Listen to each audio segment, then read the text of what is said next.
Good morning, my friends. Good morning, good morning, good morning. It's nice to see you. Thank you for being here. We know you've got many choices to make every single day, and we're always so very grateful that you choose to spend some time with us. So thank you very much. By the way, minus 18 in the land that doesn't exist this morning, so I had to put socks on. Glad you're here. Thanks for joining us. You know the drill. There's a gifting goal today. We are crowdfunded. You want to support the channel? Best way to do that is through the various appetizer apps, Cash App, PayPal, Venmo, all at Factsstillmatter. Don't forget about doing all the various things that we do every single day. It helps the algorithm, helps push us out to the FYP, helps you engage as well. Please consider joining our Discord. You can find the link to the Discord in the link tree that's in my bio. Also, if you're having a difficult time with that, for some reason the link doesn't work, which does happen, just reach out to one of our moderators. Or you can just copy the link, put it in a browser, and then that will open Discord. And then we just ask that you just go through and complete the various steps. Speaking of Discord, lots of information. It's newly organized. Thank you, Sam, for doing that. Also, if you want to pick up some merch, go ahead and do that. Yes. Thank you, brother. The merch store. You can find the link to the merch store, Facts HQ. Also, or just by typing in directly factsstillmatter.site, all kinds of cool merch, including the holiday edition. One of my favorites is Slay the Patriarchy, SLEIGH, the Patriarchy, et cetera, et cetera, et cetera. So again, thank you all for being here. We've got a lot to get to today. I just want to make sure that people are, aware that the news continues to roll. We will always cover it. And I think the reason that I wanted to talk about this, in fact, I've been wanting to do this show for a very long time. In fact, I've built an entire curriculum as to how to teach media literacy, middle school, high school age. So I'm going to share this with you guys for free. I was considering putting this up in my Substack, but it's too important. We've got mergers and acquisition. We've got Paramount. We've got Warner Brothers. We've got Netflix deals. We've got this consolidation of media. It's not a good thing. I want to make sure that people are really, really aware that we live in a corporate-driven media ecosystem, right? We all know that. That's undeniable. The issue that we have, because I believe the United States, by and large, is media illiterate, because we've not been formally trained to identify pitfalls. The traps, the propaganda traps, the disinformation traps. So that's what I'm going to attempt to do today. And we will have a quiz. In fact, the quiz is going to be, thank you, Swishy Raiders. Appreciate you guys very much. The quiz this time is going to be a little bit more, a little harder for one, and I will give you a score. So we'll get to that a little bit later, because and listen, I want to make it very, very clear that this illiteracy on the media is not just on the right. Propaganda influences both political from everybody. We all walk around every single day. I've talked about this many, many times. We all walk around every day with lots of bias, right? We tend to seek out information that supports our own particular opinions. I'm going to give you some fundamental examples of the propaganda that exists from both sides, and why the messaging around the propaganda is so starkly different based on what the providers of said propaganda are attempting to do. And there's some pretty real-time examples. Like, we see them every single day. Just the things that we hear, the gaslighting that happens, that's about propaganda. When you tell somebody one thing and it's coming from what's considered a trusted source. So if a person trusts OAN, or if they trust ABC, or if they trust Newsmax, or if they trust the LA Times, whatever that might be, you're inclined to believe it. Initially, like out of the gate, you're inclined to believe it. That's dangerous. I always encourage you guys to fact check me, to fact check whomever it is. People are lazy. Let's be real. People are just going to accept the information as the truth. If you only get information from one source, then you are by definition biased. So what we're going to talk about today is like what's behind the messaging, what's behind the propaganda. And again, the quiz later will be, I'm going to ask you some questions. I'm going to give you some examples, and you'll be asked to determine whether it's propaganda, disinformation, or misinformation, right? So that's the game here. And I'm hoping you're leaving with some knowledge, so that you can be critical yourself, because media literacy also includes critical thinking. Like, how then do you take the information that you're consuming? And we're also going to talk about this because Pew's done a lot of research on how we consume information, how the narrative is shifted, how demographics determine where the audiences are. For example, boomers tend to still get the bulk of their news from broadcast media, cable news, and Facebook.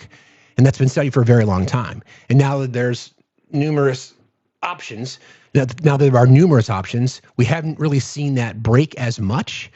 My concern is about Gen Z and Gen Alpha, because the overwhelming majority, their sources, overwhelmingly so, live in social spaces. And then we talk about the red pill effect and how dangerous that is. So we have a lot to cover today. And as always, we'll cover the news like we do. And yeah, so that's our mission today. I'm probably going to have a lot to cover today, so I'll try to get to guests as the morning progresses. What's the most we'll get into that. We'll talk about some of the most reliable sources. Just a little backstory. What I do professionally requires me to fact check. So I worked in media for around 20 years, broadcast television and radio as well. What I do now is I provide content for a lot of my clients. I do speech writing. I do media training. I fact check some information either from opposition candidates or whatever that would look like. It's a skill that I've had to work on. Like I have to navigate myself through things that I read and I see. So I double and triple check, fact check. So when I provide content, or when I provide a speech, or if I provide, whatever it might be for some of my clients, I have to make sure that the information I'm providing is accurate, right? Otherwise, I clarify to say this is strictly opinion, and or I'll provide context behind the things that I say are factual. My reputation, my profession, my career, my livelihood depends on my fact-checking ability, depends on my ability to disseminate through information and all the pitfalls that are flying at us at 1,000,000 miles an hour. I'm only saying this because I've had to work on it over the years, and it's not easy. It requires it requires us to be engaged. I'll leave it at that. Okay, so before we get into all that today, I do want to address a few things that happened yesterday. Another one of these glaze fests.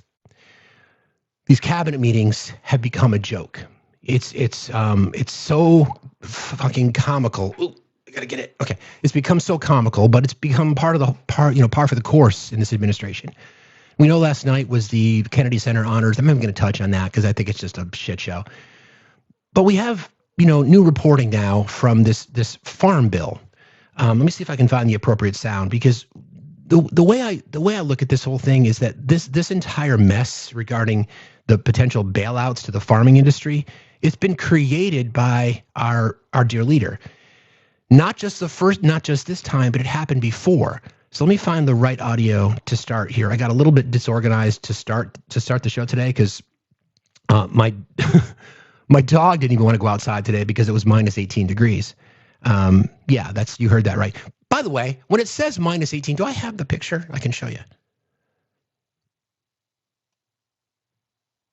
Yeah, so minus 18. When it says minus 18, and then it says real feel of minus 11, how the fuck can the real feel be warmer than the temperature? I've never understood that. Like, how the fuck does that even work? Now, I can understand it in reverse. I can understand the real feel being colder, or should say, yeah. How does that work? Like, if the air temperature is 85 degrees and the real feel is 96 because of humidity, that would track, right? Like, I don't know. Anyway, so let me get to the sound that I wanted to play from this whole debacle regarding this farm bill. What we're now doing is we are now bailing out the farmers. Not the first time, because this happened before. I've got to find the right audio.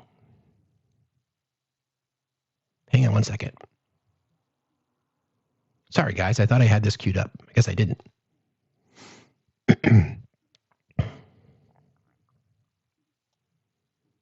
Oh, and by the way, did you know that the president's going out on the road to campaign? Yeah, we'll talk about that too. That's going to be great for any Democratic candidate or anybody who's running in opposition of the president, because it's not the Trump brand. That penny is not as shiny as it once was. Let me see. I've got it someplace here. Hold on. All right, here we go. So this was yesterday, and I think there's a couple things in play here. So we'll just listen to this, and then I'll provide my commentary when we're done. This afternoon that the United States will be taking a small portion of the hundreds of billions of dollars we receive in tariffs. We are making a lot of money from countries that took advantage of us for years. They took advantage of us like nobody's ever seen. Our deficits are way down because of tariffs. I guess because of the election, because without the election, you wouldn't have tariffs. You'd be sitting here losing your shirt. But we're taking in billions. We're really taking in trillions of dollars, if you think about it, Scott, because the real numbers, when you think of all the money being poured into the country for new auto plants and all of the other things, AI. So what we're doing is we're taking a relatively small portion of that, and we're going to be giving and providing it to the farmers in economic assistance. And we love our farmers, and as you know, the farmers like me because based on voting trends, you could call it voting trends or anything else, but. You notice any time something comes up like this, he always tries to turn it into a vote, right?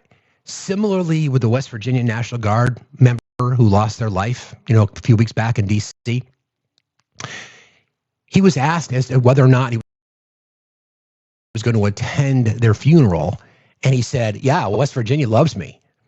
Now the farmers love you too, sir? Okay. They're great people. They're the backbone of our country. So we're going to use that money to provide $12 billion in economic assistance to American farmers. $12 billion is a lot of money, Meryl. What do you think? Peanuts for you, though, right? Peanuts. She's a farmer of rice.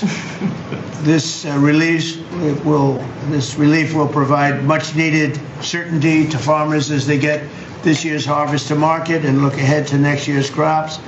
And it'll help them continue their efforts to lower food prices for American families. And again, we inherited something that we inherited the worst inflation in the history of our country, and we're taking care of it.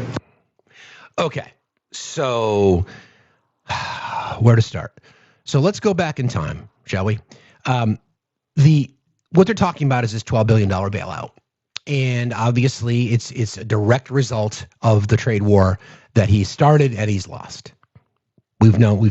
Farmers have talked about it. We know the global economists have talked about the exact same thing. The issue that I have is that farmers, due respect, did not learn your lesson the first time, because this happened before. So we can look at the aid package. So here's the Farmer Bridge, they call it the Farmer Bridge Assistance Program, $11 billion for row crops like sorghum, corn, soybeans, rice, et cetera. And then $1 billion for specialty crops. Payments begin in February. Caps are tighter than the 2018 to 2020 programs. Why the aid now? Inflation, high fertilizer costs, trade restrictions for renewed tariff confrontations, weak export markets because China has moved in and gobbled up those customers, and in some markets, for example, China, still not fully restored from their 2018 to 2019 declines. The issue that I have, again, like I said, is that this happened before. It's basically the same thing, right? So the aid is framed as a bridge payment to help farmers struggling from trade disruptions, rising costs, inflation, and reduced demand for products from exports because of tariffs. It's the exact same fucking problem we had the last time. So all told, it's cost, I think it was $12 billion this time, and then $28 billion the first time. So that's $40 billion that tariffs, the fucking, the trade war that Trump started and lost because of tariffs we're now using taxpayer money to bail out farmers, the poison and the cure, right? $40 billion. By the way, ACA subsidies cost us last year just under $100 billion. So nearly half of what the federal government pays to provide ACA subsidies to the millions of Americans who can't afford their health care, right? The government pays that. And everybody on the Republican side is freaking out about the high cost. Yet, two decisions made by the Trump administration, the first time and this time, to impose tariffs has cost farmers so much that we now have to bail them out to the tune of $40 billion. Make that make sense. And farmers would benefit from the ACA. Correct. So what the fuck are we doing? Gotta get it. Okay. What are we doing? Make it make sense. Make it make sense. Is that being fiscally responsible? That's an acknowledgement that tariffs are the reason why this is happening. Tariffs are the reason why our prices are going up. Tariffs are the reason why the administration doesn't want to release the CPI. Tariffs are one of the driving factors of why we're losing thousands and thousands of jobs. I think it's over 1 million jobs lost so far. Tariffs are why the economy is hemorrhaging. Tariffs are why these things are happening. And here we are. Now, what people are going to say is that, well, the president's doing the right thing by bailing out the farmers. He's not bailing the farmers out. The farmers, from what I've read, what I've looked into, they don't want to bail out. They just want to be able to compete. They don't expect socialism at the hands of the federal government. They want to be able to compete. So why the fuck are we doing that? Why the fuck are we creating the same problem we had the first time? And farmers, due respect, why the fuck are you voting for it again? Why? The same thing happened before. Did you not learn your lesson the first time? You think this guy's looking out for you? Meanwhile, his friends, J.D. Vance and Peter Thiel and others, creating these companies called Acre Trader, hoping that family farms go out of business so they can move in and buy it up and become more part of the conglomerate, the machines, the Monsantos of the world? Yeah, exactly. Is this what you wanted? Is this what you wanted? Did you want to lose your family farm? Did you want to go bankrupt? Did you want to lose everything? Did you want to lose generations of your farm that's been in your family for generations? What are you doing? Why would that make any sense? So here we are again. I think the math is appropriate here because it's $28 billion across two major bailouts the first time during the first Trump administration and $12 billion now. That's $40 billion. Again, just under $100 billion for the ACA subsidies. What's more important? If we're going to complain about healthcare and yet use taxpayer dollars, right, to bail out the farming industry, a problem that our president created, where's the priority? I of course want the farming community to survive. Of course we do. That's, again, if you had voted for a liberal or a progressive, we could do that. We could flip the script. We could be investing in farms. We could be investing in small farms. We could be investing, by the way, speaking of farms, if you guys want to have a progressive approach to the public education system, ask our mod Sam. She's got it figured out. And it would include farms. It would include the growth and the refurbishing of, or the regeneration of family farms, small family farms, and how they grow and what's involved, and teaching children early on the importance of these kinds of things. An industry that gets overlooked, an industry that doesn't get appreciated, and here we are again, bailing them out just like the last time? Why? Somebody make it make sense. Your taxpayer dollars going to put out a fire that was created by the person that you voted for. Makes no sense. It's never going to make sense. So exactly, make it make sense. It's never going to make sense. And this is what we talk about: fiscal responsibility. We talk about conservative approach to economics. This is just ridiculous. This is capitalized. This is put family farms out of business. Put small businesses out of business, so the corporations can then gobble it up, right? Gobble it up, enrich themselves. The wealth gaps get wider and wider. Then taxpayers are going to have to bail out these industries. Those that don't survive are going to get gobbled up by Acre Trader and others. It makes no fucking sense. And everybody sees right through it. Everybody sees right through it. So what the fuck are we doing? The same old, same old? Yeah. And again, that relates to the conversation we're going to have today about media literacy and what people are told and what they believe. Now, the message will be, see how great the president is bailing out the farms because he cares about farmers. And then that sentence will end. Critical thinkers would say, where did the problem start? And why? And how are we fixing it? And then real critical thinkers would say, did this happen before? And you look back to the first Trump administration, you're like, holy shit, this happened before. So we're doing the same thing over again? Okay. The purpose of the first bailout during the first Trump administration was to offset losses from Trump's trade war with China. This time, to offset losses from renewed tariffs, trade disruptions, and lower exports. because of tariffs. It's the exact same script. Here we are again. It's crazy. Okay. So more to come on that.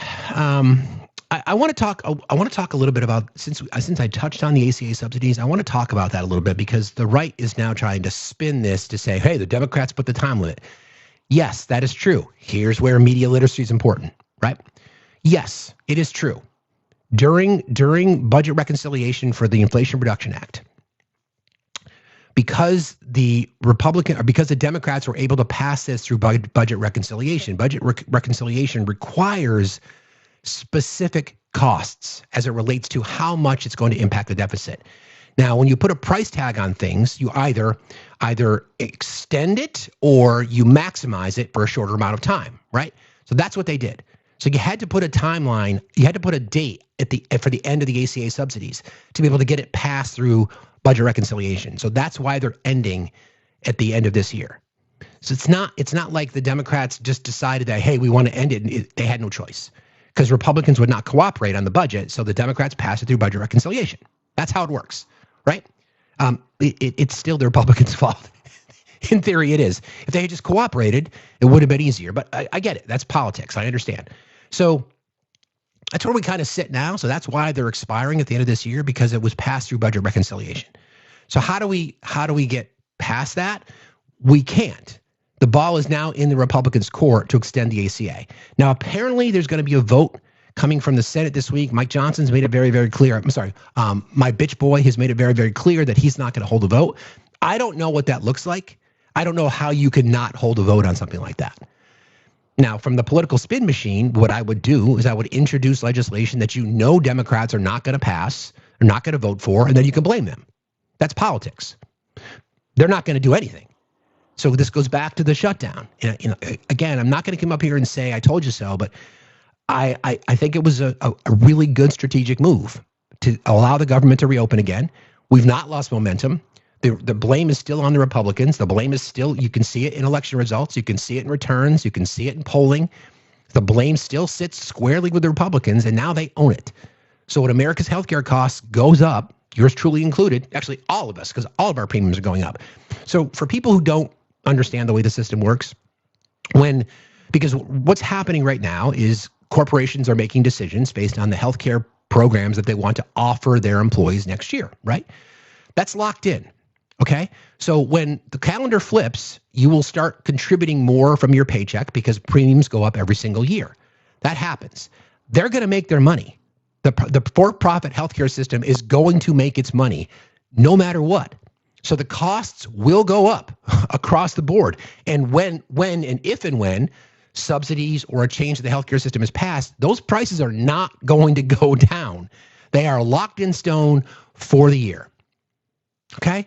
So when your premiums go up, and they will because they go up every single year, it's because of the for-profit healthcare system. Period. Like we always say, there is absolutely no economic argument against universal healthcare. There is none. Nobody can make the argument. And all the right wants to do is say, oh, it's socialism. Okay, fine, whatever. So let's come up with a different name. Call it Patriot Healthcare. I don't give a fuck. But this is what's going to happen. So even if they come up with a solution, they keep talking about these HSAs and or Trump savings accounts and just giving them money. Again, that's media illiteracy because people don't understand how the healthcare system works. Here's the model, right? You get, say you're getting $1,500 a month for your ACA subsidies, whatever that looked like, okay? So January, you get $1,500 put in your account. What happens if you get sick? And where do you get your insurance? You still have to buy it. You still have to buy it from someone. So it doesn't do anything other than create a situation where you're getting ripped off more and more, because an advantage of the ACA was to protect people with pre-existing conditions. Do you really think the for-profit healthcare system wants to insure people with cancer? Of course they don't. That's why you want more people in the pool. That's why you want the collective bargain of 340 million people, because the more people that are in the system, the better off we all are. People don't understand that. So what happens, say for example, you don't get sick in January, February, and March. You've built up, say, $4,500. Then all of a sudden you get really sick. and then you get sick again. Where does the money come from? No one's been able to answer that question. People just think it's the free market will solve all problems. I've heard people on this app that are so opposed to any kind of Medicare for all system, whatever else it is, they will just take the hit and pay retail to the tune of $100,000. And then I remind them, what happens if you get sick again? Well, I'll just keep paying. And they think that that's a good solution. They think that they think that's a positive solution to be $200,000 in medical debt and just continue to pay it year after year after year after year. It just makes no sense. And again, this is an example of media literacy, because people will hear President Trump say, we're going to give you guys the money, then you can pay your healthcare yourself. People are like, yeah. I'm like, are you fucking kidding me? How the fuck would that even work? How would that even work? The answer is it won't. It can't. It's impossible. Ultimately, friends, it's going to come down to this.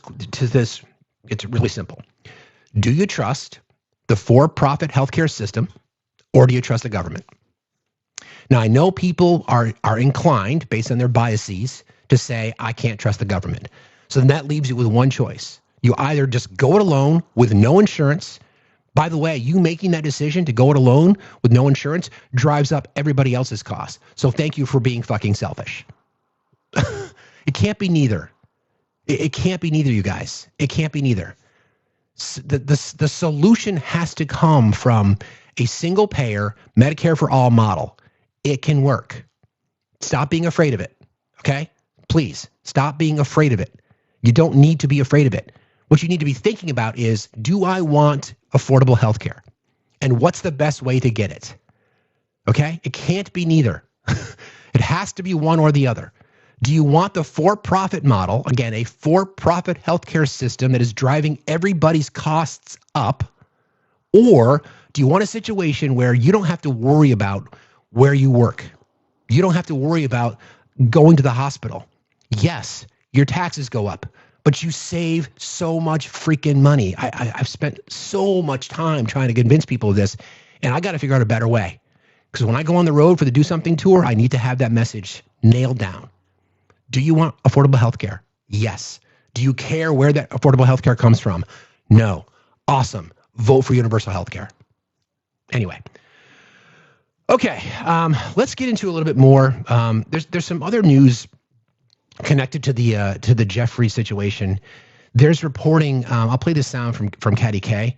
I really like Katty K. I've got a big crush on her because I love smart people. I'll just let her play this. I'll just play the sound for you, because as we progress through the day to day, more and more information is coming out. We know that the Department of Justice is on the clock. I think December the 19th is the date where they have to release the e-files. I know that there's churning and burning about how this grand jury the grand jury transcripts have finally been released. The right saying they could have released it all along. No, the judge said, because the law is now passed, we're going to do this, right? So this is Katty K talking about a particular incident regarding one of the people that we're trying to expose: the rich, the wealthy, the privileged, the powerful. Killing email exchange between Jez Staley, who was a senior executive of JP Morgan Chase and then went on to be CEO of Barclays. And Staley, these are emails that came out in 2010. Staley writes to Epstein, "That was fun. Say hi to Snow White." Epstein, I should say, trigger warnings, friends, I apologize. "Character would you like next?" Staley, "Beauty and the Beast." Epstein, "Well, one side is available." Now, there's all this reporting that Julie Brown had that they used these Disney characters as code names for the girls. And when you listen to that exchange, I found that completely chilling. What character would you like next? I mean, your mind starts to go to places you wish it didn't have to go to about the way that these men and what are going to happen to the girls in this situation. So, yeah.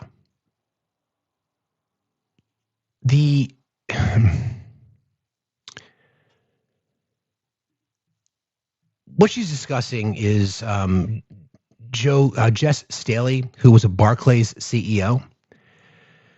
In one of the exchanges that was released, in one of the emails that the Oversight Committee has been able to get their hands on as part of this entire package of information, Staley wrote to Jeffrey in an email exchange, quote, "That was fun. Say hi to Snow White." To which Jeffrey responded, "What character would you like next?" To which Staley responded, Beauty and the Beast. And then Jeffrey responded, well, one side is available. Lawyers for U.S. Virgin Islands, which filed lawsuits against J.P. Morgan, alleged that the reference to Disney princesses were, quote, code words for young women or girls. Jess Staley, who was the head of J.P. Morgan's asset and wealth management division at the time, has stated he does not recall the emails and denied using any code words in communications with Epstein. Now think about this for a second. This is an example of being media illiterate. So if you are in support of the current administration and you are in support of people thinking that there's no possible way that the gentleman that I voted for could be connected to this madness, you would take that as saying, now think about the words that he used, okay? He does not recall the emails and denied using any code words, okay? So what does Snow White mean then? Last time I checked, Snow White is not an actual person, okay? Again, it denied, has stated he does not recall the emails and denied using any code words. Critical thinkers would say that's fucking bullshit. What the hell does Snow White mean then? So people that are going to defend this are going to say, well, he said he didn't recall the emails. Okay, don't you think that's convenient? Just like what happened last week with Pete Hegseth, conveniently saying he left the room right at the time the double tap happened. Right? Yeah, it could be Schmugs. Sure, it could be Schmugs. What character would you... That was fun. Say hi to Snow White. What character would you like next? Beauty and the Beast. Well, one side is available. Laugh, laugh, laugh. You can form your own opinions, right? But do your research. Investigate what that means. Look at the court records. We're going to start to get financial disclosures as well. That's when you're really going to see how big this network was. And then there was another story that I remembered from years ago during the 80s and early 90s. Again, trigger warnings, okay? I'll play some sound from you as was reported back then. This involves Monica Seles and Gabriella Sabatini. This is a little weird, I must say. I forgot about this, but now with everything that's coming out, it's starting to make more sense. So I'll play the sound for you. Woman in Donald Trump's life, tennis star Monica Seles, the top-ranking female player in the world, stunned everybody when she suddenly dropped out of Wimbledon.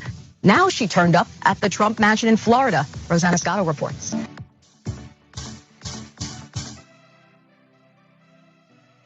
Forget about Hernando's hideaway. Turned into Donald Trump's hideaway for tennis fugitive Monica Seles. Seles mysteriously disappeared after abruptly dropping out of the Wimbledon Championships 10 days ago, only to strangely resurface at Trump's palatial Florida estate. The mega developer reportedly invited the 17-year-old Yugoslav to stay at his home so she could avoid reporters trying to find out why she skipped the tournament. But why would Trump want to get involved in this? Could this eligible bachelor have met his match? The editor of Tennis Magazine could only guess. Athletes attract all kinds of people. Say, we have a term for them called jock sniffers, which, the term, people who feel somewhat bigger by hanging around with athletes or celebrities. And I think it doesn't matter what social status you're from. Trump has been known to be a big tennis fan. In fact, he found himself in some trouble last year when he was squiring Argentine tennis star Gabriella Sabatini around his casino in Atlantic City. She was 19 years old, underage, according to Jersey law. Trump was served with a fine. While Mr. Trump would not comment on this latest tennis friendship, a published report says the Donald is really not interested in Monica romantically. No. And she's kind of a melodramatic kid. She's always said she wants to be an actress, and she's loves L.A., and I can see myself in L.A. in a few years, but this is a little bit too Mata Hari-ish, even for tennis. Less about their friendship? One incident that I think kind of, proves their closeness and how much they hung out together. One time on Monday morning, I came in and the commission was waiting. The inspectors were waiting at my office. And Donald and Jeffrey had come into the casino in the wee hours of Sunday morning, 1:30 in the morning. Two buddies. They had 3 women with them. And the commission was waiting for me because they had determined that the women that they brought down were underage to be on the casino. And when I asked them how they knew that, by the way, one of them was the number 3 ranked tennis player in the world, okay? And this guy happened to be a tennis fan. And he said, Jack, I know she's 19 years old. So, yeah, Monica Seles was 17 at the time. The fact that even somebody said that there was no romantic interest, well, I would hope the fuck not. She was 17. Gabriella Sabatini, third-ranked tennis player at that particular time, was 19. I'm not making any accusations. I am not sitting up here saying that there was anything that was inappropriate other than the fact that why do you have a 17-year-old girl in your house? Why do you have why are you bringing a 19-year-old girl to the casino floor? Again,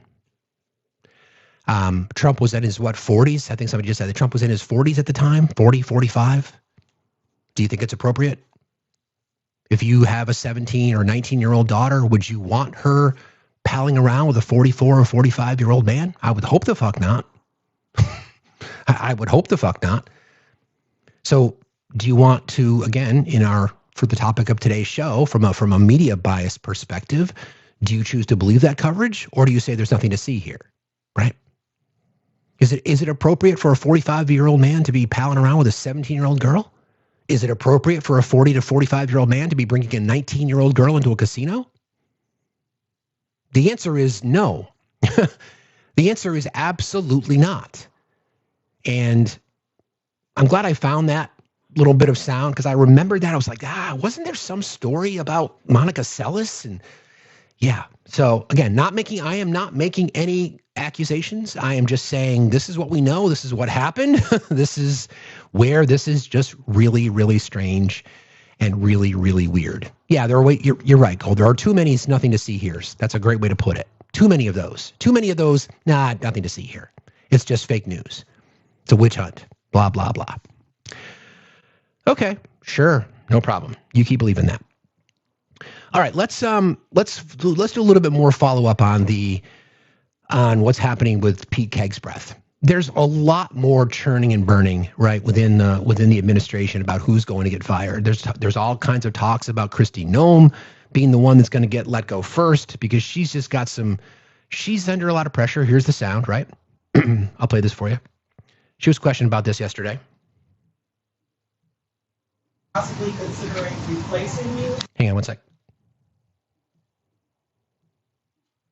The president is possibly considering replacing you? Have you got any indication of that? And what's the response? No, I don't have any indication of that. The president is fantastic. I'm very proud every single day to be able to work for him. Do you expect to be serving all 4 years of this administration? I will serve at the president's pleasure, which I'm very grateful to get to do, and he gives me a wonderful opportunity to do a job that matters for the safety of the American people.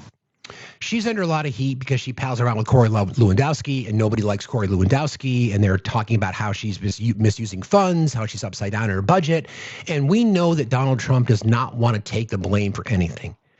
He's apparently unhappy with the pace at which the immigration is happening. He's apparently under being questioned all the time because he sees the poll numbers in an area that he thought immigration was going to be a win for him. Right? I think I even have that. And he's getting absolutely hammered. I think I've got that stat. Yeah, here you go. So, I can't show you that one. I gotta fix it. Wait, where is it? Well, I can tell you what the data is. I mean, 62% disapprove of how he's handling immigration. And that falls into Christie's bucket, right? So she's under a lot of pressure. Because she's not doing her job. More and more reporting about whether or not Kash Patel is going to be fired. More and more reporting now about Pete Hegseth's career being on the line. It's not just because these people aren't doing their job. It's because it looks poorly on the president, and he can't handle that. That's the bigger issue. His ego is so fucking fragile that he can't handle any negative press. He's getting absolutely destroyed in polling. Upside down in polling.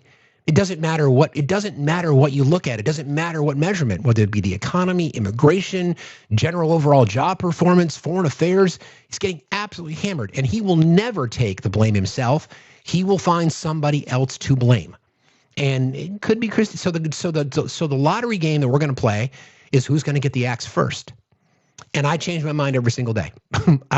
It depends on what's happening. Right now, it's got to be Pete because of how fucking bad he is. Right? It's and then Kristi Noem and her bullshit, and we'll see. Right? But this is an example when you want to gaslight the American public, you don't want to take the blame for anything. You just continue to gaslight. And because we've got places like OAN and Newsmax and Fox and even on X and Facebook, they're going to spin the narrative because they know where their viewers are. Fundamental principle of marketing and advertising is you go where the customers are.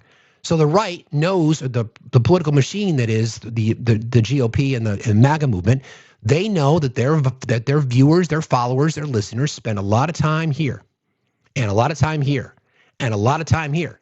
So they're going to tell them what they want them to hear. The president's going to tell you your prices are way down. Like this, for example. Here you go. And we brought it down very substantially. Now inflation is essentially gone. We have it normalized, and it'll go down even a little bit further. You don't want it to be deflation either. You have to be careful. But we brought it way down. We had inflation that was the highest in the history of our country. They say 48 years, but I say the history. 48 years is pretty bad too, right? So we're solving those problems. We're bringing them way down. Yeah. It's just not true. It's just not true. And there are people on TikTok and in the right-wing spaces who take the president's word for it. They will literally stand there at the grocery store and realize that their dollar does not go as far. And people want to say that real wages are up. No, that's not true either. We know that wages are up, but because a lot of states have increased the federal minimum wage in their state. So that's why people are earning more money. It's not because of anything the Trump administration does. States' rights, brothers. We'll get into that a little bit. We'll get into that a little bit later. But here we are. Here's where we sit. In this fucking spiral where it doesn't matter what the facts are. Facts do still matter, by the way. See what I did there? It doesn't matter because of the spin. You get Scott Bessent, right? Then Scott Bessent goes out on the road, in his little fucking media circus that he's been part of, again trying to just completely gaslight the American public and basically insulting them. So he was on with Martha Brennan, and we'll just listen to the interview. This is crazy. By this network told us President Trump makes prices and inflation sound better than they really are, and his approval rating on the— So it's a CBS News YouGov poll. 60% of people polled said that the president makes things sound better than they really are, 27% about as they really are, and 13% worse than they really are. Okay, so that's the question he's asked, and I want you to listen to how he answers the question. Right? Okay, just listen to how he answers. Americans polled by this network told us President Trump makes prices and inflation sound better than they really are. And his approval rating on the economy is now down to 36% in our latest poll. On inflation, approval is even lower at 32%. Don't you need to show that you feel the pain? Well, Margaret, I think the president's frustrated by the media coverage of what's— And there it is. Frustrated by the media coverage. All right? That's a fucking by the book deflection tactic.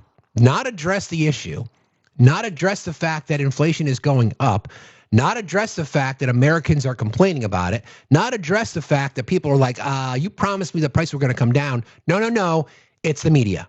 Going on. This is the polling of average Americans. Yeah, but I think the average Americans, they are hearing a lot of it from media coverage. The American people don't know how good they have it. The American people don't. Friends, you guys, I just want to let you know, according to Scott Bessent, you don't know how good you have it. My work is done here. See you in 10 years. I'll be on a beach somewhere. I'm out. Let's play this again from the top, okay? By this network told us President Trump makes prices and inflation sound better than they really are. And his approval rating on the economy is now down to 36% in our latest poll. On inflation, approval is even lower at 32%. Don't you need to show that you feel the pain? Well, Margaret, I think the president's frustrated by the media coverage of what's going on. This is the polling of average Americans. Yeah, but I think the average Americans, they are hearing a lot of it from media coverage. The American people don't know how good they have it. Do you think there is an affordability problem? Sorry? You do believe that? I think the Biden administration created a No, but now we're nearly 12 months in. You said the president would own the economy at this point. That's exactly right. Can you imagine that? So I said this before. MAGA, I'm about to be objective. Watch this. One of the big mistakes the Biden administration made is that they did not speak to the kitchen table issues that Americans were feeling. They addressed this at the macro level. Yes, the inflation rate dropped significantly from a high of whatever it was, 8% down to 3%. Absolutely, that did happen. It didn't change the fact that Americans still were looking at their grocery budget, the price of energy, price of homes, et cetera, and the Biden administration failed in addressing that specifically. Trump administration, because of that, it allowed them to win the election. It's one thing that they ran on. I am going to lower your prices. I'm going to end your inflation. I'm going to do this. I'm going to do that, et cetera. So the Trump administration, because what they've been doing are causing prices to go up because of tariffs directly, we can point to that. The economy is hemorrhaging. We're losing jobs. So instead of addressing that, instead of acknowledging the affordability issue, you've been saying it's a hoax. And now your Treasury Secretary is out there saying, don't worry. You guys have it really, really good. Again, this is a messaging issue that's just not landing because the polling is like, this is fucking bullshit. So they're doing the exact same thing the Biden administration did. Poor messaging, not addressing it. Seriously. So it's happening all over again. And I hope Democrats get the message. They've been really, really railing on affordability. And I think it's working because it's impactful, right? People are realizing my prices are not going down. And by the way, prices don't go down. I think I've told you guys this story before about how I was in a conversation with someone and I said, okay, so if the inflation rate goes from 3% to 2.5%, what happens to prices? This person actually said prices go down. This is why we need media literacy training. This is why we need more education in general, investment in our education. So people were actually made that comment. I was like, wait, what? I tried to use the steep grade analogy, right? In Vermont, we have lots of hills and you have a sign that says steep grade and it could be 6%. And you're starting to go up the hill at 6%. And then you see a sign a little bit further up the hill that says steep grade at 4%. So the incline changes a little bit, but you're still going uphill. Same thing with prices. So people think that. And then you have this Treasury Secretary who's a fucking billionaire, by the way, who's made billions of dollars, who's enriched himself since becoming part of the Trump administration. And don't forget, he just divested, like recently, just recently, he just divested from his farms, which means he's been taking advantage of economic conditions to support what he does, trying to tell people that, it's the media. It's the media's done it. The fucking media. Here it is again. I just want to play it one more time. 60% of Americans polled by this network told us President Trump makes prices and inflation sound better than they really are. And his approval rating on the economy is now down to 36% in our latest poll. On inflation, approval is even lower at 32%. Don't you need to show that you feel the pain? Well, Margaret, I think the president's frustrated by the media coverage of what's going on. This is the polling of average Americans. Yeah, but I think the average Americans, they are hearing a lot of it from media coverage. The American people don't know how good they have it. Do you think there is an affordability problem? Sorry? You do believe that? I think the Biden administration created a terror. No, but now we're nearly 12 months in. You said the president would own the economy at this point. That's exactly right. You did say that, Scott, because I went back and looked. Scott Bessent said in an interview, this is from September, earlier this year, U.S. economy will take off by the fourth quarter of this year, said President Trump's Treasury Secretary Scott Bessent. Bessent criticized the weak jobs data released. This goes back to September the 7th. Bessent criticized the weak job data, extending recent administration claims that the numbers aren't correct and haven't been collected properly. Trump fired the commissioner of the BLS stats after the August report and said without evidence that the BLS rigged the data against him. Quote, President Trump was elected for change and we are going to push through with the economic policies that are going to set the economy right. I believe by the fourth quarter, we are going to see a substantial acceleration. This is December. It's December 9th. There's 22 days left of the year. When does that start? Seriously, when does it start? Not only was it Scott Bessent, but who's the other dipshit? Howard Nutlick. He said the same thing. He said exactly what's going to happen. We're gonna be in the fourth quarter, and shit's going to take off, and we're going to be happy, and everybody's going to be celebrating, and nothing to see here, and it's going to be fine, and we're great, and pay no attention to what you actually see on the shelves, because that's a lie. What we're telling you is the truth. Okay, that's not going to track, to be honest with you, because the American people are starting to see right through it, and it's not our problem that you don't get it. We're here to try to inform you of this. Right? I mean, Howard Nuttlick said the exact same thing. Do I have that sound? I think I do. Everybody keep tapping. Don't forget we are crowdfunded here. You want to support the channel? Best way to do that is through the various pay apps, Cash App, PayPal, Venmo. Thank you. And by the way, the president was pissed about something that happened the other day. And we're going to talk about Jasmine Crockett's announcement that she's running for the Senate in just a moment. Doesn't matter. I've got the data. I pulled it for you instead. Let's see. Scott Bessent, on a few occasions, in the September 11th interview, he said the economy under Donald Trump would start being owned by Trump by the end of 2025. Okay, we are at the end of 2025, and prices have not fallen, implying an expectation that major economic results, growth, jobs, factories would materialize by that time. No. In that same interview, he predicted record construction employment by the first quarter of next year and expected GDP growth topping 4%. No. He said that tariff deals earlier this year and trade moves happening in the next 2 weeks would be for the record books, signaling optimism around near-term economic impact. That didn't happen either. Howard Nuttlick said the same thing. He talked about the exact same thing. Talked about at some point. Remember this? Hold on. Remember this sound?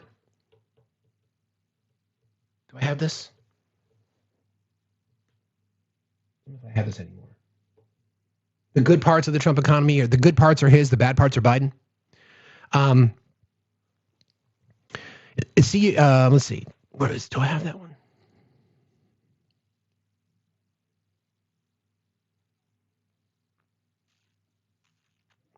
What's this one? Here we go. This is Howard Nuttlick.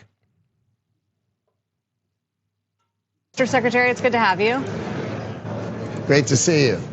So before we get into some of these trade negotiations and deals, I do want to ask you about the recent economic data, because today we learned that the private sector is losing jobs, small business getting hit really hard, negative number in front of ADP, and one of the reasons that they cite is tariffs. So do you worry about some of the economic fallout here as these tariffs really take hold? No, it's not tariffs. Remember, you had the Democratic shutdown. Right. And what do you think happens to small business? The people who do business with the U.S. government, of course, they know they're not getting paid, so they sort of slow down their projects. So you saw a little bit even of construction of small business down. So the Democratic shutdown hurt the numbers. Right. And then remember, as you deport people, that's going to suppress private job numbers of small businesses. But they'll rebalance and they'll... So, dude, you just acknowledged that deporting people, taking people out of sectors that they work, like manufacturing, like customer service, like, small businesses. So thank you for acknowledging that not only are your economic policies fucking shitty, but your immigration policies are also fucking shitty. So thank you for acknowledging that. Regrow. So I think this is just a near-term event, and you'll see as the numbers come through over the next couple of months, you'll see that all pass. And next year, the numbers are going to be fantastic. I think because the jobs of... So you hear the fucking gaslight? And again, right? Depending on where you're getting your source, people who are unwilling to look past the headline or the soundbite are going to believe that shit. Scott Bessent, Treasury Secretary, told you things are going to get better by the end of the year. Here we are. We're at the end of the year. Hasn't happened. It's going the other way. We continue to fucking lose jobs. Howard Nuttlick said the exact same thing. Don't worry about it. It's totally fine. We'll be good by the end of the year. Here we are, end of the year. How much longer are we going to be kicking this can down the road? How much longer are we going to blame Joe Biden? It's been a year now. How much longer? Is it just going to be the entire presidency? The entire 4 years is going to be Biden? It's where's the line? I mean, this is what the people who involved in the Commerce Secretary and the Treasury Secretary have said the same thing. By the fourth quarter, everything will be fine. We are in the fourth quarter. We are hemorrhaging jobs. It's so bad. The administration doesn't even want to release their own economic numbers. So we go by the Challenger report, where we're upside down, was it 90,000 jobs?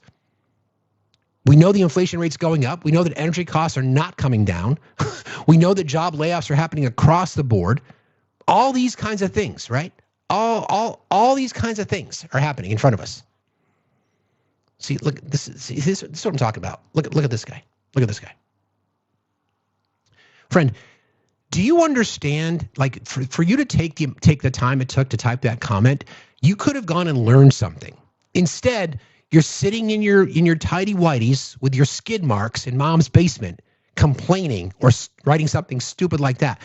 My guy, I don't know your pronouns. Sorry if I did that improperly. Why wouldn't you just pay attention to what's happening? It's not an insult. It just makes us pity you. But anyway, so again, the two people in charge of the economic engine of our country, from an execution perspective, Howard Nutlick and Scott Bessent have both told you the same thing, that by the fourth quarter things will be fine. Things are not fine. What are you going to believe? Are you going to look at the data? Are you going to look at the grocery shelves? Are you going to realize the cost of your energy and foreclosures are up, bankruptcies are up across the fucking board, and that's going to be Joe Biden's fault? Okay, no problem. That's totally fine. But it just more following up on this story. The U.S. economy shrank by 0.5 point in the first quarter before growing 3% in the second. The latest Atlanta Fed projection is that slowing slightly to 3% in the current quarter, and at least some investors agree with Bessent through 2025 recession odds on prediction markets around 50-50. So we're in this position now where we know the economic policies are not working. And I think it's really, really important to point this out. The entire Trump's economic policy is tariffs, is tariffs, right? The entire thing. So if the Supreme Court rules against him in this, what is the response? There's a True Social post that I thought that kind of caught my eye. There's a couple. This came out last night. Because of tariffs easily and quickly applied, our national security has been greatly enhanced, and we have become the financially strongest country by far anywhere in the world. Only dark and sinister forces would want to see that end. Also, the biggest threat in history to the United States national security would be a negative decision on tariffs by the U.S. Supreme Court. We would be financially defenseless. Now, Europe is going to tariffs against China, as they already do against others. We would not be allowed to do what others already do. So, he's worried. He's worried. What's this? Steve, I know better. An incoming president's policies don't really start until November after inauguration. Scout, we can directly point to tariffs being imposed by the president throughout the year as driving up costs. We know that to be true, Scout, because some items in particular, beef, tropical fruits, and coffee, some of the highest increase in cost to American consumers. How ironic that it is that he removed the tariffs from those particular items. Now, we'll be watching this. Do we think those prices are going to come down? I don't think so. Has that ever happened? No. So, again, I don't know if you're being facetious, Scout, or if you are just not paying attention. I'm not sure. It's hard to tell. Anyway, okay? So let's just take a pause for a second and just realize this, that we are now in the fourth quarter, okay? We're in the fourth quarter. Everybody has been kicking the can down the road. Everybody in defense of Trump economic policies. They've all been saying the same thing, that by the fourth quarter, things are going to turn around. Have they? Have they? Have they turned around? Have they turned around? The answer is no, they have not. It's getting worse. Okay? So When the Supreme Court makes this decision, and I don't know what they're going to decide, it could be a while, I have no idea. But the president's attempt to use IEPA, his own words work against him. The International Economic Emergencies, I'm not even sure what it stands for anymore, something along those lines. His justification is that this is national security, and he keeps talking about it in terms of national security. You cannot have it both ways. You can't say that we're the hottest country in the world and say that that we have to do this because we are under threat from a national security perspective. It makes no sense. And even this ridiculous Supreme Court, I think we're going to see right through it. There is no backup plan. The entire plan has been tariffs, and he and his cronies, Scott Bessent, Howard Nutlick, and others, have been enriching themselves. There's no trillions of dollars available. There's not going to be no rebate checks. It's not going to happen. Like there was no Doge check. You're not going to get a rebate check. There are people on this fucking app thinking that they're going to get a check. It's not going to happen. You're going to be let down again. Because if the goal was to pay off the debt, you can't. There's not enough money coming in from tariffs to give Americans $2,000 checks. It's not going to fucking happen. And by the way, you bitched and moaned the first time about injecting capital and causing inflation again. So again, make up your damn mind. Which is it? Just make up your mind. Do you want checks from the government, socialism, or do you not? If you don't want them, then stop asking for them or stop expecting them. The math just ain't working. Yeah, we get our Soros checks on time every week. They show up by carrier pigeon. I'm totally fine. Takes a little bit longer to get to the land that doesn't exist, but I still get my Soros check every week. Totally fine. Can you guys just try for a moment just to pay attention, just to look at what's actually happening instead of taking the words from the president? But that's right. Everything that comes from everybody else, unless it's the president, is fake news. Is just misinformation. Well, we'll see, right? We'll see. Okay, a few other things from that infamous presser yesterday. The president has lately has had a tendency to really, how do I want to say this? His aggressive stances towards women in particular has been quite disturbing. We've had the quiet piggy comment, right? We had the one just recently last week, like, what are you, stupid? Only a stupid person would say that. And then yesterday, we had this one. Hang on one sec. I'm a little disorganized this morning. I'm sorry. It was cold. Okay, here we go. Ask this question about the second strike video. And we'll talk more about that in just a moment. No problem with releasing the full video of that strike on September 2nd off the coast of Venezuela. Secretary Hegseth now says... You said that. I didn't say that. This is ABC fake news. You said that you would have no problem releasing the full video. Okay, well, Secretary Hegseth... Whatever Hegseth wants to do is okay with me. He now says it's under review. Are you ordering the secretary to... Okay, real quick. You heard that. He said he didn't say it. Oh, well, okay. So just a couple weeks back, right after it came out, right, this is what happened. Video of that first boat strike on September 2nd, but not the second video. Will you release video of that strike so that the American people can see for themselves what happened? I don't know what they have, but whatever they have, we'd certainly release. No problem. You know, we stopped every boat we knock out. Okay, so you heard it, right? So we know that existed. So again, that was from a couple weeks ago, right after it happened. This is from yesterday. With releasing the full video of that strike on September 2nd off the coast of Venezuela. Secretary Hegseth now says... You said that. I didn't say that. This is ABC fake news. You said that you would have no problem releasing the full video. Okay, well, Secretary Hegseth... Whatever Hegseth wants to do is okay with me. He now says it's under review. Are you ordering the secretary to release that full video? Whatever he decides is okay with me. So every boat we know... Yeah, 5 days ago. You're right. Thank you, guys. Just 5 days ago. It was 5 days ago when he said, yeah, we'll release it. No problem. Knock out of the water. Every boat, we saved 25,000 American lives. That was a boat loaded up with drugs. I saw the video. They were trying to turn the boat back to where it could float. And we didn't want to see that because that boat was loaded up with drugs just like everything else. But every boat we shoot down, and I don't know if you know. Do we shoot boats now? Is that something that we do? That would be like the airports in 1776? Do we shoot boats down? I didn't know that. We're 92 or 94% down in drugs coming in by the sea. and we're trying to find who are the 6%, because I don't know, people aren't liking to drive boats right now loaded up with drugs. But every single, think of that, every single boat we shoot out, on average, we save 25,000 American lives. Do you feel okay about that, Cord? Keep us safe. Okay. I know my man. What about you, Bill? Are you okay with that? I'm totally fine with that. Are you committed to releasing the full video? Didn't I just tell you that? You said that it was You're up the to most Secretary Hexet. obnoxious reporter in the whole place. Let me just tell you, you are an obnoxious, a terrible reporter, and it's always the same thing with you. I told you, whatever Pete Hegseth wants to do is okay with me. Yeah. And then this was again, just a reset. This was from 5 days ago or 4 days ago. You released video of that first boat strike on September 2nd, but not the second video.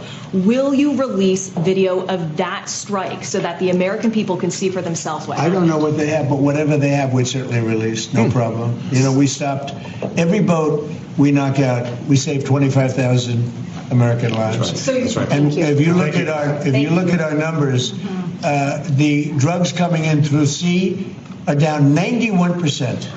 I'm surprised there's 9%. You want to? I don't know who's doing the. So just in a few days, it went from 91% to 94%, and he said yes, let's release it 4 days ago, and now he's saying he never said it.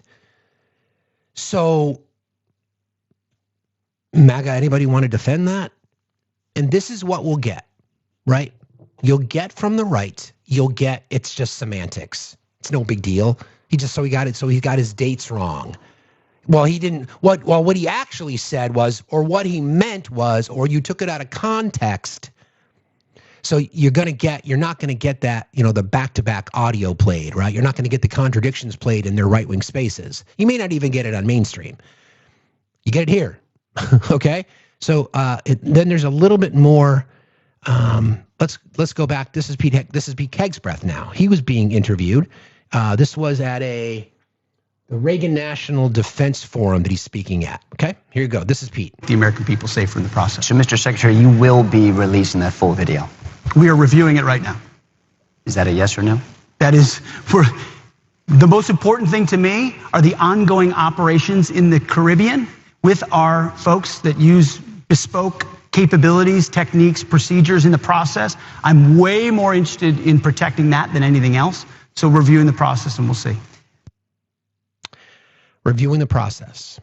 Okay, so again, here's the clip from 4 days ago. You released video of that first boat strike on September 2nd, but not the second video. Will you release video of that strike so that the American people can see for themselves what I don't know what they have, but whatever they have, we certainly release. No problem. You know, we stopped every boat. Whatever they have, we'll release it, right? So you're the commander-in-chief, sir. Shouldn't you be telling your defense secretary? My belief, he has no fucking idea what the fuck's going on. No clue. Has no fucking idea what's going on. They're just telling him shit. It's like, I have this theory that, there's like a stack of papers, okay? And they need a signature on some when he's not using the auto pen because he uses it a lot. When they walk into his office, they just sign this, sir, and they just flip through and he puts a signature on it, moves on, has no fucking idea what they're signing. It seems to track. We knock out, we save 25,000 American lives. That's right. And if you look at our numbers, the drugs coming in through sea are down 91%. I'm surprised there's 9%. I don't know who's doing the 9%, but it's down 91. And we're going to start very soon on land, and I'm sure you're thrilled to hear that. So, if it is found that survivors were actually killed while clinging onto that boat, should Secretary Hegseth, Admiral Bradley, or others be punished? I think you're going to find that this is war, that these people were killing our people by the millions, actually, if you look over a few years. I think last year we lost close to 300,000 people were killed. That's not mentioning all the families. Have you seen what happens with the families of not only the people killed, the people that are trying to get their son or their daughter off of this poison that they've been fed? I think you're going to find that there's a very receptive ear to doing exactly what they're doing, taking out those boats. And very soon we're going to start doing it on land too, because we know every route, we know every house. We know where they manufacture this crap. We know where they put it all together. And I think you're going to see it very soon on land also. Yeah, please. So to be clear, do you support the decision to kill survivors after the initial No, I support the decision to knock out the boats. And whoever's piloting those boats, most of them are gone. But whoever are piloting those boats, they're guilty of trying. Okay. So you get the idea, right? And then when we talk about spin, because I'm gonna segue into this in just a moment. So let's talk about how he is diminishing reporters, in particular, female reporters. Quiet Piggy, and the right tried to say that her name was Peggy. No, her name was Carolyn Lewis, I believe was her name. Don't quote me on that. I can find it for sure. Her name was not Peggy. He said Quiet Piggy. By the way, when he was confronted on it, he never denied saying it. He just blamed the media. Then he said, then I've got another one. Hold on, I've got this one too. Here's that sound from those two. I've got two of them for you. Quiet Piggy. Then there's the other one. Then there's this one. This just was the other day. Cuckoo. Something happens to him. Your DOJ IG just reported this year that there was thorough vetting by DHS and by the FBI of these Afghans who were brought into the U.S. So why do you blame the Biden administration? Because they let him in. Are you stupid? Are you a stupid person? Because they came in. So we have 3 separate incidences within the last week of female reporters being admonished and being diminished by the president. One, he said, Quiet Piggy. One, he said, are you a stupid person? And the other was, you are the most obnoxious person I've ever seen. That tracks with everything he's done. So the question then becomes, like when we talk about these types of topics, when we talk about Donald Trump being racist, and the right says he's not racist, and then we bring up hundreds of examples. The reason that MAGA doesn't think he's racist is, here's a little secret for you. It's because you're racist too. When we talk about all the things that he says about against women, his just the horrible claims that the horrible things that he says, the awful way he treats them, et cetera, et cetera, et cetera. The reason that MAGA doesn't think that he's a misogynist fuck is because you're misogynist fucks too. Is that acceptable? If your daughter, MAGA, if your daughter was a White House reporter, right? Or anybody, or if you're walking down the street and someone says to your daughter, Quiet Piggy, what would you do?